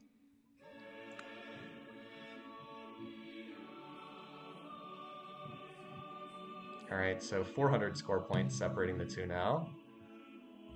And 59%. Geez, this is close. Again, a lot of it depends on how fast these cities get captured, because the captured cities will come out of resistance in time. It's close.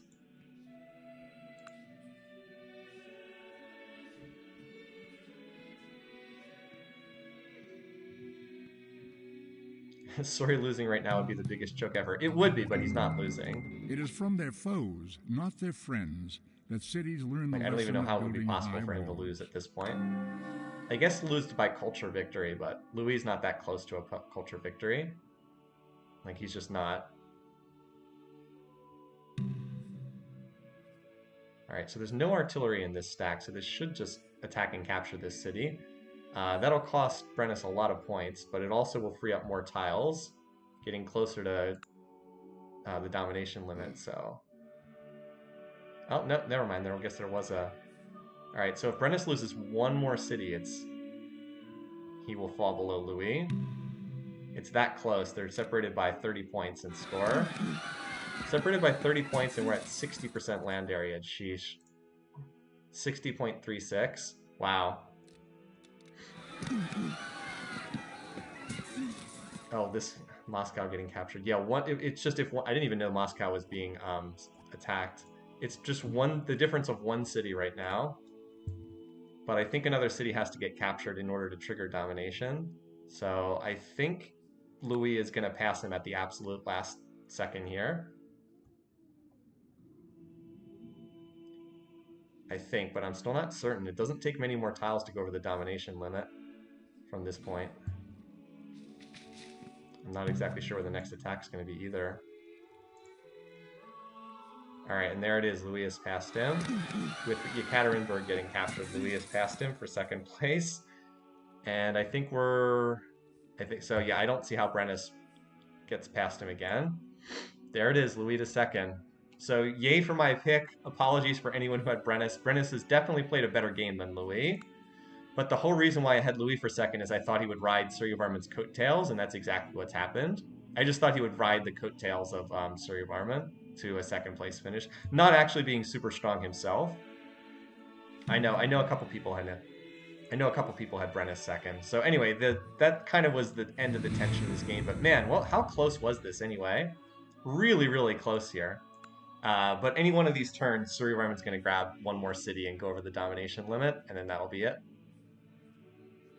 I just hope he does it in the next 4 turns, because I have turned 335.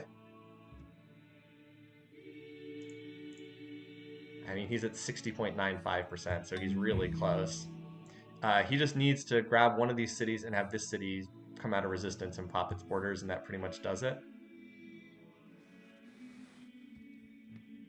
I don't know if he's going to do it in the next couple turns, though. Come on, man. Just finish off one more of these cities now. Or just, like, take Rostov. That would free up a gazillion tiles here at Novgorod.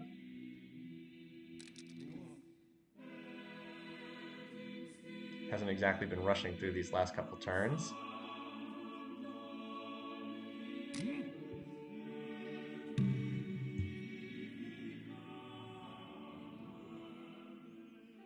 Yeah, I wouldn't say this has been the most efficient attack. I guess this is where he's pushing from. I think I'm going to miss the 10-turn window on my ending date, unfortunately. I think I'm going to miss it by like that much. If you had just pushed on Rostov, that would have done it. It's at 60, yeah, because it's not going to be this turn. Actually, he lost a tile there somewhere. Yeah, I wanted turn 345 because that gets me more points, but I'm going to miss that. Oh well. Like, taking Babrak does not actually open up more tiles. Oh well. 61%. Did take the capital, though, for what that's worth. Yeah, there's not even that much left of Brennus, really. Now, if you had taken Gergovia and then Bibrakt, maybe, but didn't do that. Well, sooner or later, Suryavarman will find his way to the, I don't know, the pot of gold at the end of the rainbow. Alright, there, okay, so he got it there. Oh, I missed it by 1 turn. Ah, 1 turn. Ah, boy. It's the difference of 3 points against 5 points. Lost 2 points by a single turn. Oh, well. 346. Are you kidding me? 346.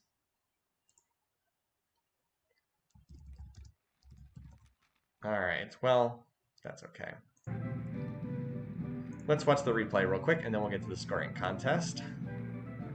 At least I got first and second. That makes for a good game if you hit the 2 of them. And it's not like a lot of people have Catherine first to die. Alright, so let's look at the early expansion here. So I think one of the bigger things that happened at the start of the game was Surya Varman expanding purely to the west allowed Sitting Bull to be stronger early. Kathy really struggled to get her resources connected. Brennus really started to get his resources connected, and that kind of opened up space for Sitting Bull to be a lot stronger than we were expecting. Louis had a gazillion resources, but he failed to expand because he spent so much time building wonders. He didn't get many cities either. And there was just like this area in the middle of this map that allowed Surya Varman to get strong. So like at the end of the land grab phase, Sitting Bull is stronger than expected. Like here we are at the end of the land grab phase here. Sitting Bull declares on Catherine. That was unexpected too. I think the general expectation was dogpile on Sitting Bull, and that did happen. Like that definitely did happen, but it didn't happen in the early game, and that was pretty significant too. And then where's that initial? Here it is. Novgorod captured by Native Americans. This just crippled Catherine, losing that city. It also trapped Sitting Bull in a really long, destructive war that he just didn't get a lot out of. But really, so like in the west, these civs just kind of fought with each other, and not a ton happened over there, aside from that one holy city transferring over to Louis. But the other really significant event in the game was Brennus piling in on Catherine, and Brennus getting most of the spoils, which was then responsible for Brennus becoming a major power. Like Brennus's early, yeah, here it is. Brennus declares war on Catherine. Brennus's early game was garbage. Like he had a terrible start to the game, but he jumped into this war at exactly the right moment, got almost all the cities without doing hardly any work at all, and that made him a really strong leader. Like that made him a force in this game. All right, so we'll stop it here. So at the end of this war, Catherine's gone, Brennus is emerging, but Surya Varman's making his move by working to eliminate Sitting Bull, and he did get almost all of the spoils from Sitting Bull's elimination. Even Wang Khan attacking over here wasn't enough to stop that, and that's how he really snowballed ahead. He just took all those well-developed core cities from Native America, and that's when he emerged as like a really strong power to go along with Brennus, but he was like 1A and Brennus was 1B, basically. He was the stronger of the two. The one green dot in here. At this point, it's pretty obvious the two strongest leaders are both low piece weight.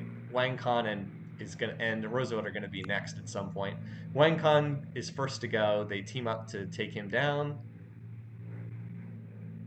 Right here. They took a while to finish off those last few cities, but eventually he gets wiped out. And then it's super obvious to everyone that Roosevelt is the next one to go, has no shot whatsoever. All the three other leaders hate him. So let's watch Roosevelt get chomped up. All right, where's the war declaration? There it is. All right, and goodbye to America. That didn't take very long. And then at this point, it was, will one of these leaders go to war? And the answer was yes. If not, we would have gotten a spaceship or maybe even Louis winning a cultural victory. That could have happened. But instead, Surya Varman does decide to go to war. And once that happened, that was basically the end of the game. He just keeps munching away until he finally gets to the end. Really exciting ending, though. It was dramatic as to whether Brennus was going to hold on or Louis would pass him in score. I mean, he was only passed in score like 4 turns before the game ended, so it was close. Very close between the two of them. So Surya Varman first, and Louis second, and Brennus goes to the wildcard game. At least he didn't get eliminated. He deserved to move on based on how he performed in this one. All right. Final demos for Surrey. Actually, let's look at Louis because he's in second place. So rival best is Surya Varman. Rival worst is me, the Observer Civ, so that doesn't really count. But anyway, you get the idea. All right. So let's now turn to the scoring contest here.